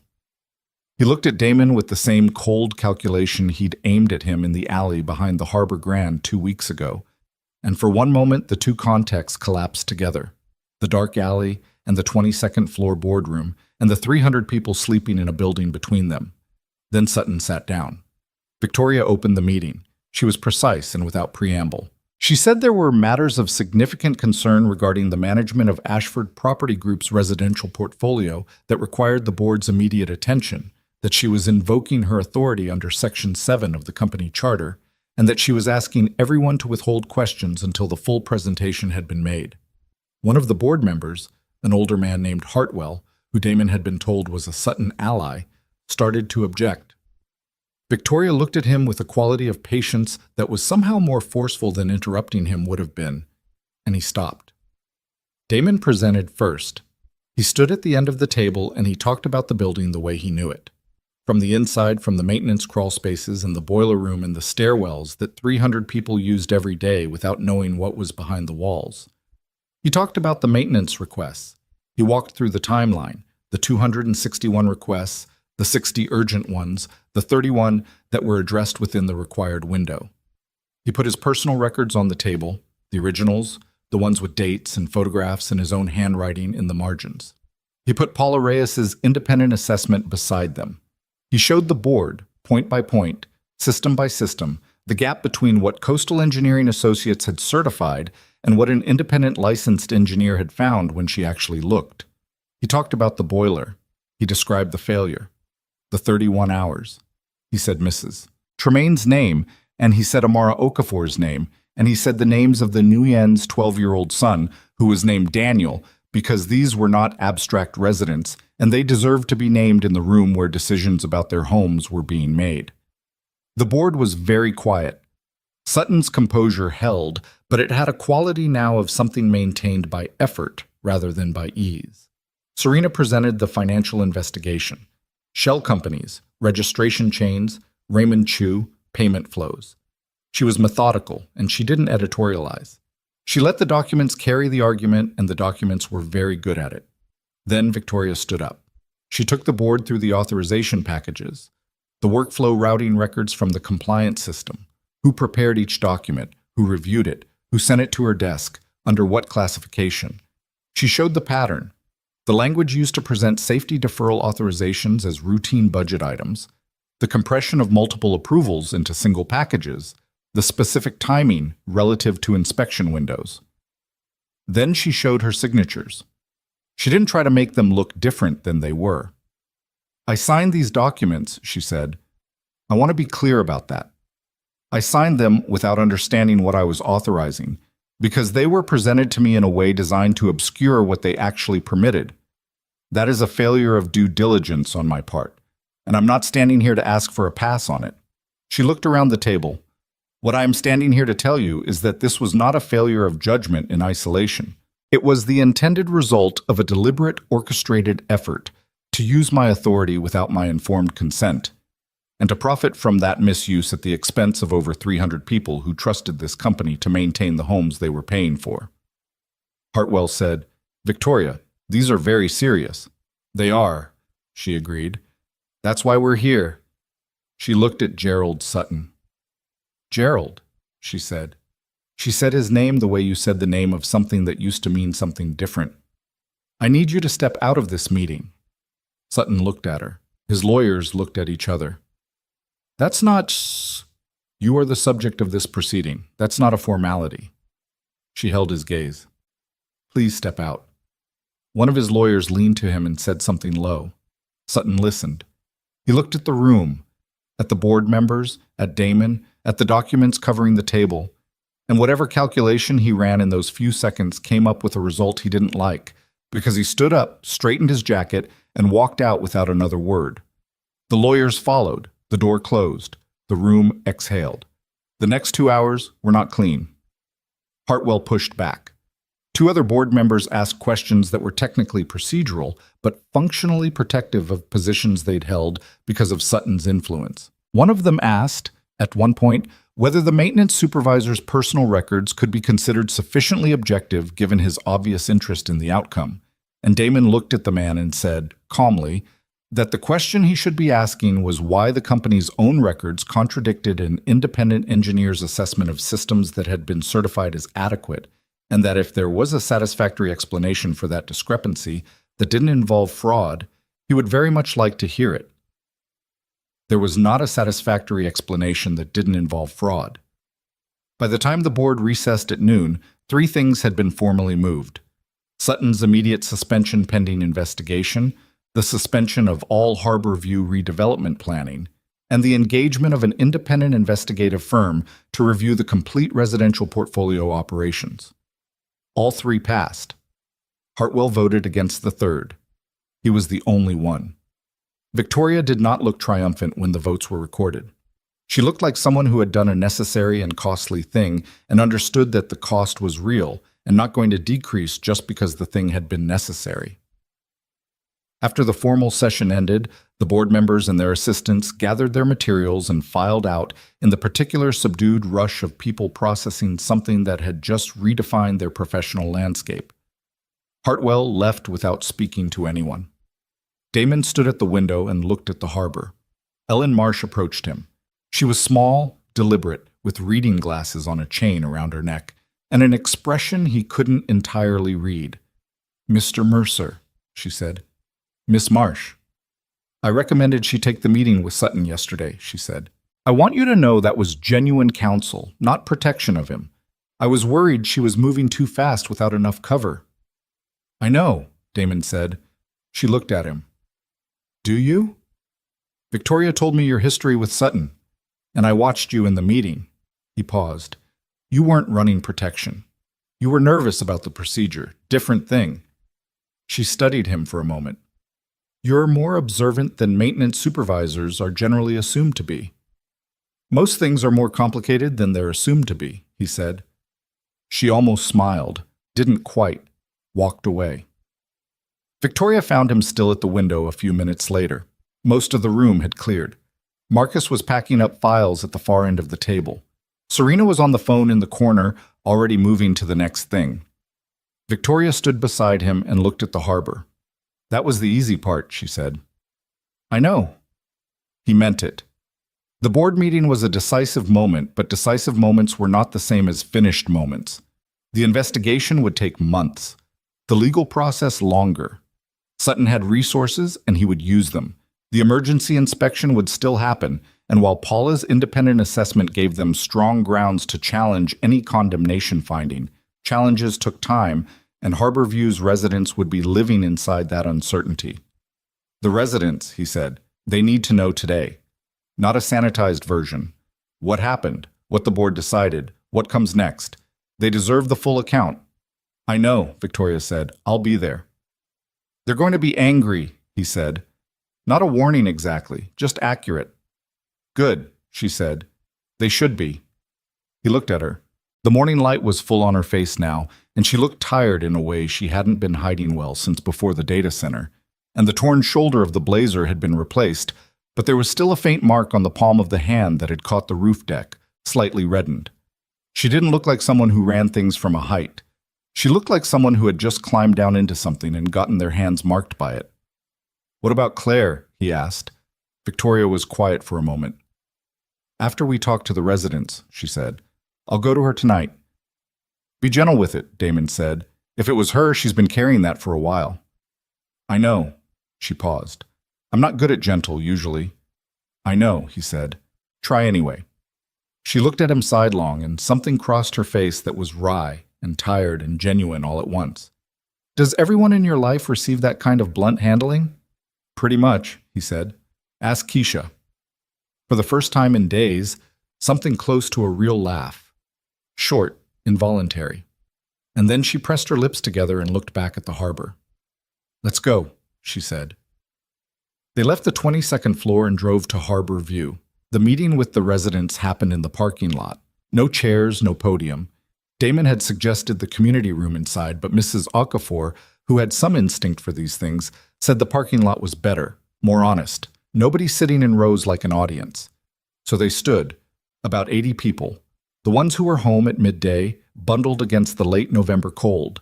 And Victoria stood in the middle of them without the 3 black vehicles and without the executive retinue, and she told them the truth, all of it.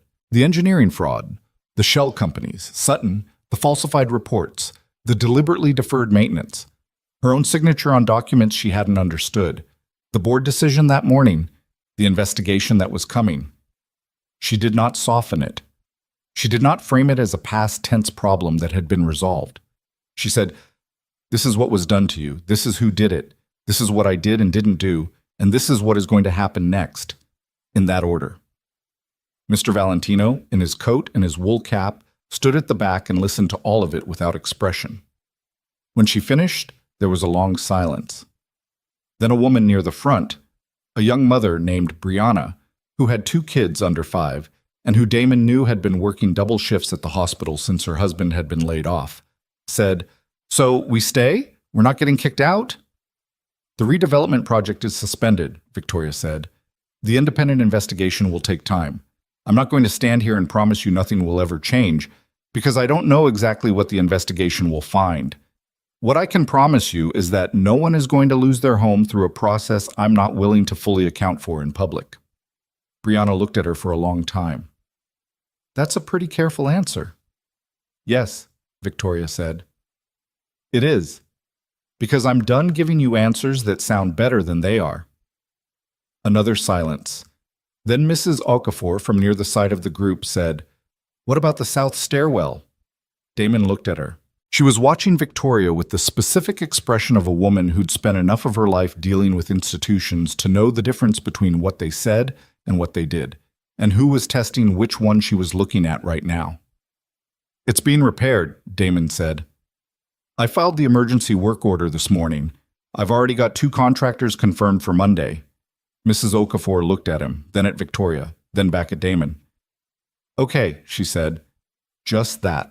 It wasn't forgiveness. It wasn't trust restored. It was a small, provisional thing, the kind of thing that was only meaningful because of how much it cost the person giving it. Damon stood in the parking lot after the group dispersed, watching people move back toward the building. The cold had gotten serious in the last hour. A couple of kids ran past him toward the east wing, not caring about the cold the way children didn't, and the sound of them was loud and ordinary and everything. He became aware that Victoria was standing near him. The south stairwell, she said quietly. You filed the work order this morning. Before the board meeting. She was quiet for a moment. Before you knew how the board meeting would go. The stairwell needed fixing regardless of how the board meeting went, he said. She looked at him. Something in her face that he didn't have an easy name for. Not admiration exactly, something more complicated. The recognition, maybe, of a kind of consistency that she'd been trying to locate in herself and had been finding harder than she'd expected. Monday, she said. I'll have the funding authorized tonight. Already have a contractor who'll defer payment 30 days, he said. But the authorization would be appreciated. She nodded, looked at the building for a moment. The east wing, the south face, the windows with lights in some of them. Real light, living light, people making dinner and watching television and doing homework in the homes that had almost been taken from them by people who decided they were worth more as square footage than as shelter. Then she said quietly, "Thank you." He considered several responses and settled on the honest one. "Don't thank me yet," he said. "We're still in the middle of it." "I know." She pulled her coat tighter, "But thank you anyway." He looked at the building, thought about the maintenance log in his back pocket, now containing more entries than any one person should have to write about a building that should have been maintained. Thought about the 9 days until the city inspection and the work that needed to happen before it, and the people inside whose lives had been made smaller by a conspiracy they'd had no part in and no knowledge of. He thought about Keisha, who would be home from school in 2 hours, and who he had promised to quiz on calculus, and who he was, despite everything, going to be there for, because that was the other thing that didn't wait for convenient timing. He looked at the sky, which was the specific flat gray of late November over water, and he breathed the cold air in, and then he turned and walked back to the building he maintained, with everything still ahead of him. Claire Donovan came to Victoria's hotel room at 9:30 that evening, carrying a paper cup of coffee she hadn't drunk and wearing the expression of someone who had been waiting for a particular door to open for a long time and wasn't sure whether to be relieved or terrified now that it had. Victoria had called her simply. No preamble, no indication of what the conversation would be. Just, "Can you come tonight, the hotel on Merchant, room 414. And Claire had said yes immediately, which was itself a kind of answer. She sat in the chair by the window. Victoria sat on the edge of the bed. Neither of them touched the room service menu or the additional coffee Victoria had ordered. "I'm not going to ask you to explain yourself," Victoria said. "I just want to know if it was you." Claire looked at her hands, the paper cup, the window behind which the harbor was dark and the lights of the opposite shore made small reflections on the water. "Yes," she said. Victoria nodded once. She'd known. But knowing and hearing were different weights. "I was placed in your office by Gerald," Claire said. Her voice was steady in the way that came from having rehearsed a truth for a long time. 3 years ago, he wanted someone who would tell him things, saw your schedule, your travel, what documents came to your desk, whether you were asking questions about anything. I did that for about 8 months. She stopped. Then I started actually working for you. What changed? Claire looked up. The boiler. Victoria was quiet. I found out about it after the fact. What had been authorized, what had been deferred, why? I went back through my own records, and I found the authorization package that I had routed to your desk, and I understood. I understood what I'd been part of. She swallowed. I'm not asking you to feel sorry for me. I made choices. But after the boiler, I started documenting everything I could access. I didn't know what I was going to do with it. I just knew someone needed to keep a record because the people who were supposed to were destroying theirs. The archive at the data center, Victoria said. I moved the physical files there over 6 months, a few boxes at a time. I had access because Gerald had me managing several vendor relationships, including the facilities holding company. A pause. And I compiled the digital archive on the server. That took longer. I'm not a technical person. It took me a long time to figure out how to do it in a way that wouldn't be noticed. The file you sent me, Victoria said, in Seattle. I'd been watching for a moment when you were away from your normal environment, when the people watching you would be less certain of your movements. Claire looked at the coffee in her hands. I knew Gerald's people were watching your company devices. I knew the only way to reach you was through something they couldn't monitor. I set up the temporary address the day before you flew out. I thought if you saw it, you'd know what to do. You're better at knowing what to do than I am. I didn't handle it particularly well at first, Victoria said. You were cornered in an alley, Claire said quietly. That's not the same as not handling it well. Silence. Gerald knows it was me, Claire said. Or he suspects. That's why I looked the way I looked when I came to your office yesterday. I've been waiting for… I don't know what. I don't know what he'll do. Nothing, Victoria said. He's suspended pending investigation, and he knows that if he moves against you now, it becomes witness tampering on top of everything else. She paused. You're going to need to give a formal statement to the investigation team and likely to law enforcement. It will be uncomfortable, and it will be on the record. I know. And you falsified information to Sutton for 8 months, Victoria said. Not accusation, just the record. That's going to be part of the accounting. I know that too. Victoria looked at her.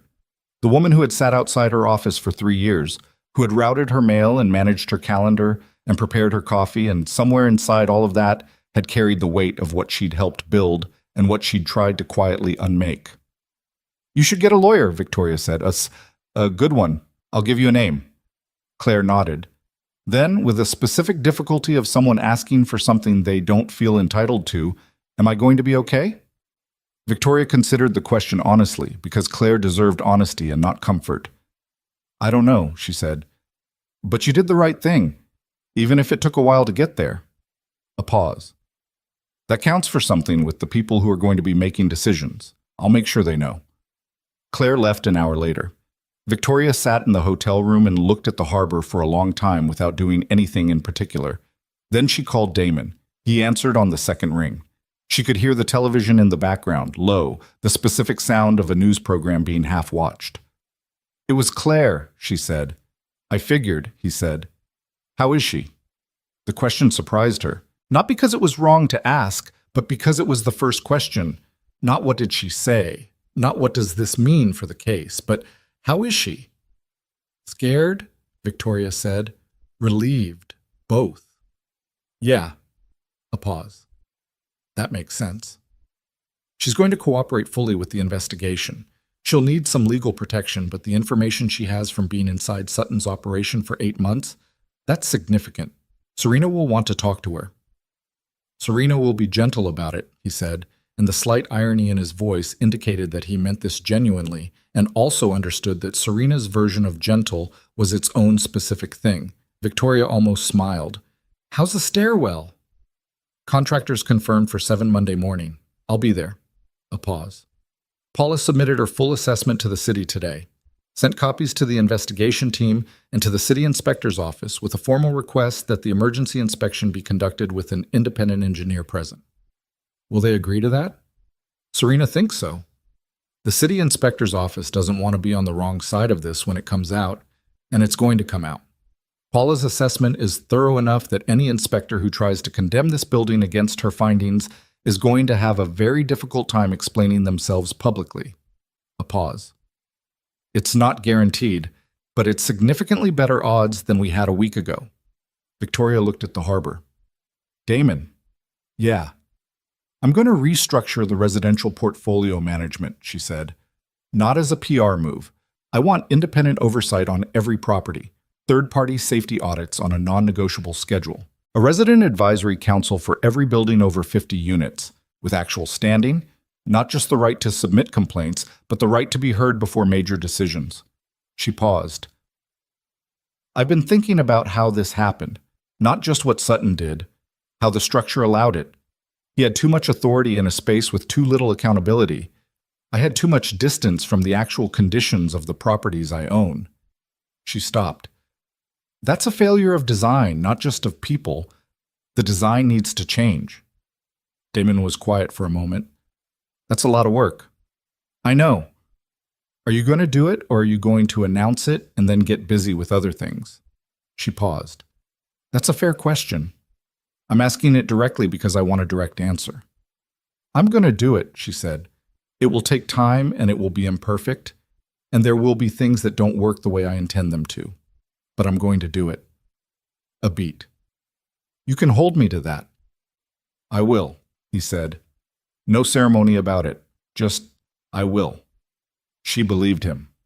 The 9 days before the city inspection were the hardest sustained stretch of any of it, because they required a different kind of endurance than the confrontations had. Not a single moment of decision, but a long corridor of tasks. Contractor coordination, legal filings, statement preparation, the investigation team's intake process, Paula's independent assessment being formally entered into the inspection record.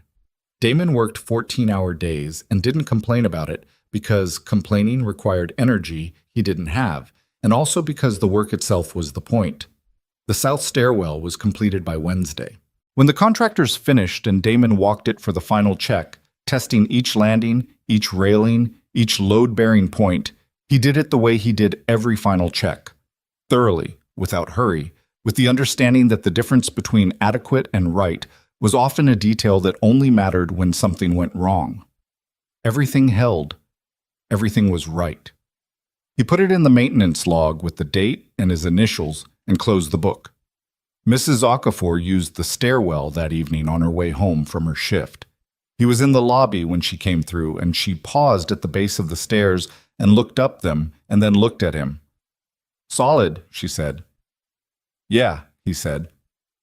She nodded and went home. The city inspection happened on a Thursday, 11 days after the board meeting. Paula Reyes was present with her independent assessment. The city inspector, a man named Broward, who had the manner of someone who understood exactly what kind of attention this inspection was receiving, was thorough and unhurried and made no findings that contradicted Paula's assessment in any material way. The emergency condemnation filing was withdrawn. Harborview remained occupied. When Damon got the call from Victoria telling him the inspection was clear, he was on the roof of the East Wing replacing a flashing seal that had been on his list since September. He was 40 feet up, and the harbor wind was coming in cold and steady, and he sat down on the roof edge for a moment with the phone in his hand after the call ended and looked out at the water. He sat there for a while. Just that. The investigation ran for 4 months. Serena worked with the independent firm as a consulting investigator. Claire Donovan's cooperation proved as significant as Victoria had predicted. 8 months of first-hand knowledge of the operation's internal communications, names, decisions, the specific mechanisms by which authorization packages had been manipulated before reaching Victoria's desk.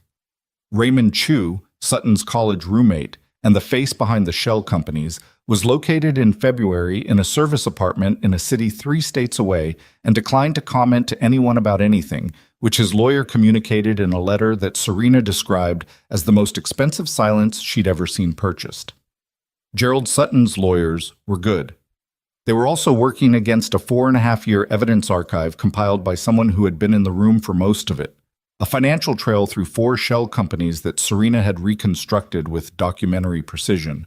The testimony of a licensed structural engineer whose professional reputation was such that nobody wanted to be the person who publicly disputed her, and 3 years of handwritten maintenance records from a former Navy SEAL who had kept them because he understood that the difference between what was documented and what was done was where accountability lived. In March, Sutton accepted a plea arrangement. The terms were not lenient. Raymond Chu, 2 months later, accepted a separate arrangement that was marginally less harsh in exchange for cooperation. 3 executives were removed from their positions. 2 engineers from Coastal Engineering Associates faced professional licensing review. Victoria was not charged. The investigation established clearly, through the routing records Marcus had preserved in the Right Once compliance system, through Claire's testimony, through the pattern of manipulation across multiple authorization packages, that her signatures had been obtained through deliberate misrepresentation of the document's content and purpose.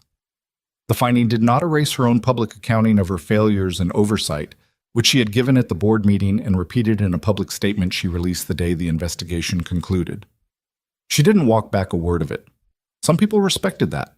Some didn't. She had apparently made her peace with both outcomes. The Harbor View renovation began in April. Not a cosmetic renovation, a real one. Structural, mechanical, systems throughout. Damon supervised every phase of it. He hired 2 of the residents who had construction backgrounds to work on the crew, which was his own decision and not something he'd cleared with anyone. And when Victoria found out about it, she told him it was a good idea, which he already knew, but it was fine that she confirmed it. The building was unoccupied during the renovation. Every resident was placed in temporary housing, paid for entirely by Ashford Property Group, in buildings close enough to their children's schools and their jobs that daily life was disrupted as little as possible. This was not simple to arrange. Damon spent 3 weeks working on the logistics of it alongside a housing coordinator Victoria brought in, and there were families who were difficult to place and situations that required individual solutions, and more than one evening where he was on the phone until midnight working through a problem that resisted straightforward resolution. Mrs. Tremaine was placed in a building 4 blocks from Harbor View ground floor with a spare bedroom for when her granddaughter visited. Damon checked on her twice a week during the renovation. She made him tea the first time and then accepted that he was going to keep coming and started leaving the door unlocked when she expected him, which he understood was its own kind of trust and treated accordingly. Mr. Valentino didn't want to leave. He sat in his apartment the morning of the move with his coat on and his newspaper under his arm and told the housing coordinator that he had lived in that apartment for 11 years and he was not confident that he would successfully transplant at his age, and his tone made clear that he was prepared to have this argument for as long as necessary. Damon sat down across from him and told him the truth, that the renovation would take 5 months, that his apartment specifically would be improved in ways that would make it easier and safer. Wider bathroom doorways, better ventilation, a heating system that wasn't going to fail in February, that the building he was being moved to temporarily had a parking lot with good lighting and neighbors who were mostly quiet. "And you'll still be here?" Mr. Valentino said. "When it's done, you'll still be here." "Yeah," Damon said, "I'll be here." Mr. Valentino stood up. "Fine," he said. Not graciously, but he stood up. Keisha came to the building site on a Saturday in June, 5 weeks into the renovation. She stood in the gutted shell of the East Wing corridor and looked at the exposed bones of the building, the studs and pipes and conduit that were usually hidden behind walls, with the focused attention she brought to things that genuinely interested her. "It looks different like this," she said. "Everything does," Damon said, "when you see the inside of it." She looked at him. "Is that supposed to be a life lesson?" "Maybe," he said. "Did it land?" She made a face, but she was quiet for a moment after, which meant it had.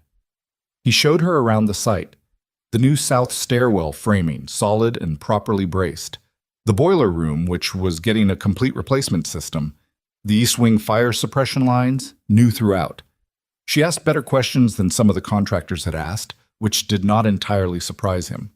Walking back through the lobby, she said without particular lead-up, "I want to study engineering." He looked at her. "Structural," she said. "Civil, maybe. Buildings." She gestured vaguely at the renovation around them.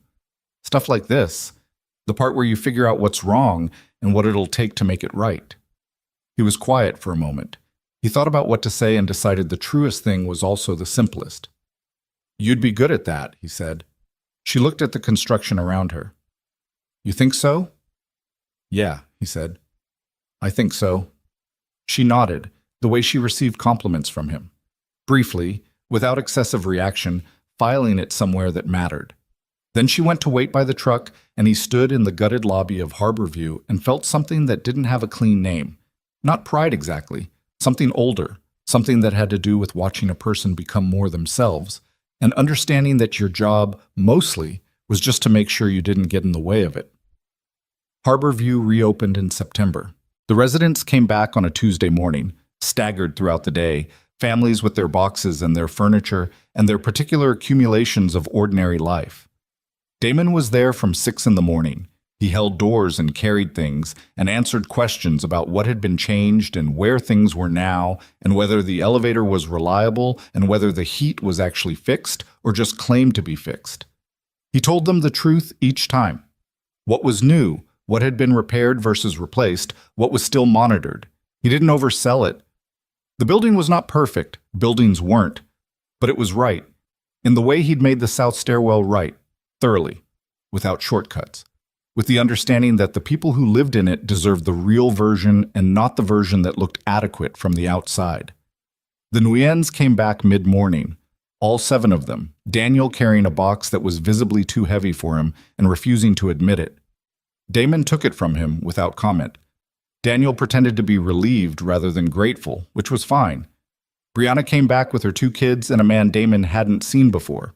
Her husband, apparently, who had found work again during the relocation period, something in logistics, and who shook Damon's hand with the particular grip of someone who understood they were thanking him for something that couldn't be adequately thanked. Mrs. Okafor came at 3 in the afternoon, after her shift, and walked through her apartment door and stood in the middle of her living room for a moment without saying anything. Her daughter Amara was with her. Amara looked around the apartment, the new flooring, the repainted walls, the properly functioning radiator, and then at Damon in the doorway. "The same apartment," Amara said. "Same apartment," Damon confirmed. Amara looked at her mother. Something passed between them that he wasn't meant to fully understand, and he didn't try to. Victoria came in the late afternoon. She came alone, without Marcus, without any of the black vehicles. She parked on Alcott Street and walked in through the side entrance, and she found Damon in the lobby sitting on a folding chair with his maintenance log open, making notes, the way he'd been doing on and off all day between helping residents move in. She stood in the lobby of the building she owned and looked at it, at the new tile, the functioning overhead lights, all of them. The elevator with its freshly serviced doors that opened and closed without hesitation. The directory board with its list of residents, the same names they'd always been. "It's good," she said. "It is," he agreed. She looked at him. "I offered you the director of residential operations position. You said no." "I know." "The salary was significant." "I know that too." He closed the maintenance log. "I'm a maintenance man. I'm good at it. I like the work." He looked at her steadily. "If I'm director of something, I stop being the person who walks the building and notices the things that need noticing. That's the person who actually matters here, not the one with the title." Most people wouldn't see it that way. Most people spend a lot of energy wanting to be something other than what they're already good at, he said. She considered this. Then, the resident advisory councils are established. All 14 properties. They have charter standing, the right to review any major operational decision and formally object on record before it proceeds. She paused. Paula Reyes' firm is contracted for independent annual structural assessments on every residential property we own. 3-year contract, renewable, with the resident councils having co-approval authority on the contract terms. "That's not nothing," he said. "No," she agreed. "It's not." "How's Claire?" Victoria was quiet for a moment. Working through it, her lawyer negotiated a cooperation agreement, no criminal charges in exchange for full testimony. She's looking for a new position. Outside property management. A pause. She sent me a message last week just to say she hoped the building came out well. Did you write back? I said it did. She paused. I also said that what she built in that data center was the thing that made everything else possible. Because it was true, and because she needed to hear it. A beat. You would have told me to do that. Probably, he agreed. She walked to the lobby window and looked at the parking lot. The October light was different from the November dark where this had all started. Warmer, lower, the specific angle of autumn that made ordinary things look briefly significant. A few kids from the building were out there now, 2 of them on bikes, one sitting on the hood of a car reading something that was probably a phone. Serena's been asked to consult on a municipal housing investigation in another city, Victoria said. Similar pattern to what happened here. Falsified maintenance records, shell company structures. She called me to ask if I'd provide a reference. What did you say? That I'd provide the most honest reference she'd ever received, which she said was exactly what she wanted. A slight smile at that. She's a strange person. She's a good investigator, Damon said. Those aren't mutually exclusive. He stood up. His knee was bothering him. It had been bothering him more since the cold set in, which was new and which he was not ready to think about yet. He picked up the maintenance log and put it in his back pocket. Walk with me, he said. They walked the building, all 5 floors. He showed her what had been done, and she listened the way she'd learned to listen over the past 4 months. Not with the distant authority of an owner reviewing a property, but with the specific attention of someone trying to understand what something actually was. He showed her where the boiler room had been rebuilt from the concrete up. He showed her the east wing fire suppression lines, new copper throughout. He showed her the south stairwell. She walked it herself, up and down, tested the railing. He watched her and didn't say anything. When she came back to the ground floor, she said, "The woman on the 4th floor, Mrs. Tremaine." "She's back," he said. "Came home Monday. I helped her bring her plants in." Victoria nodded. "How is she?" "She's 73 and she has emphysema and she's home," he said. Which is what she wanted. They came out through the side exit on Alcott Street and stood in the alley. The same alley. Not the one behind the Harbor Grand. This was the side alley of Harbor View itself, where the service entrance was, where Damon came and went every day. But standing in it, the memory of the other alley was present. It didn't need to be named. The evening was coming in. The harbor was visible at the end of the street, past the warehouse on the corner, the water dark and moving. "That night," Victoria said, "if you hadn't been coming home that way." "I was always coming home that way," he said. 8 minutes faster. She looked at the water. "I keep thinking about that. The way things hinge on the smallest choices. A route home, a phone bought with cash, a fire alarm pull station on a wall." She paused. "It makes me nervous how random it was." "It wasn't random," he said. "You were the one who kept the phone instead of letting them take it. You were the one who came back to find me instead of handing it to a lawyer and letting someone else deal with it. You were the one in that data center." He looked at her. "The alley was luck. Everything after that was you." She was quiet for a moment. "And you," she said. "And me," he allowed. She looked at the building, the lights in the windows. Real light, living light. The particular warm yellow of apartments where people were home, making dinner, doing homework, watching something on television, living the ordinary texture of their lives in the place they belonged. "I used to own a building," she said quietly. "Now I think I'm starting to understand what that actually means." He stood beside her and looked at it. The Harbor View apartments in the last of the evening light, imperfect and solid and full. He thought about what to say. He thought about what it meant to maintain something, not just a building, but anything worth keeping. That it wasn't a single act. That it was the choice you made every morning to show up and look at what was actually there rather than what you wished was there, and to do the work that the real condition required, not the work that was easiest. He thought about Keisha, who wanted to build things, who would be better at it than he could fully imagine yet. He thought about the maintenance log in his back pocket, which had a new page starting today. "It means showing up," he said. "Every day. Even when it's a pipe that needs fixing at 6 in the morning in February, even when it's something harder than a pipe. He paused. Especially then. Victoria nodded slowly. Somewhere above them, a window opened. Second floor, the sound of music briefly louder, someone calling a name, the small domestic sounds of a building full of people going about their evening. Then the window closed and the sounds became muffled again, contained, present without being intrusive. The water at the end of the street caught the last of the light and held it for a moment. Damon put his hands in his pockets. "I've got rounds to do," he said. "I know," she said. He looked at her once more. There was nothing unresolved between them that needed to be said tonight, which was its own kind of completion.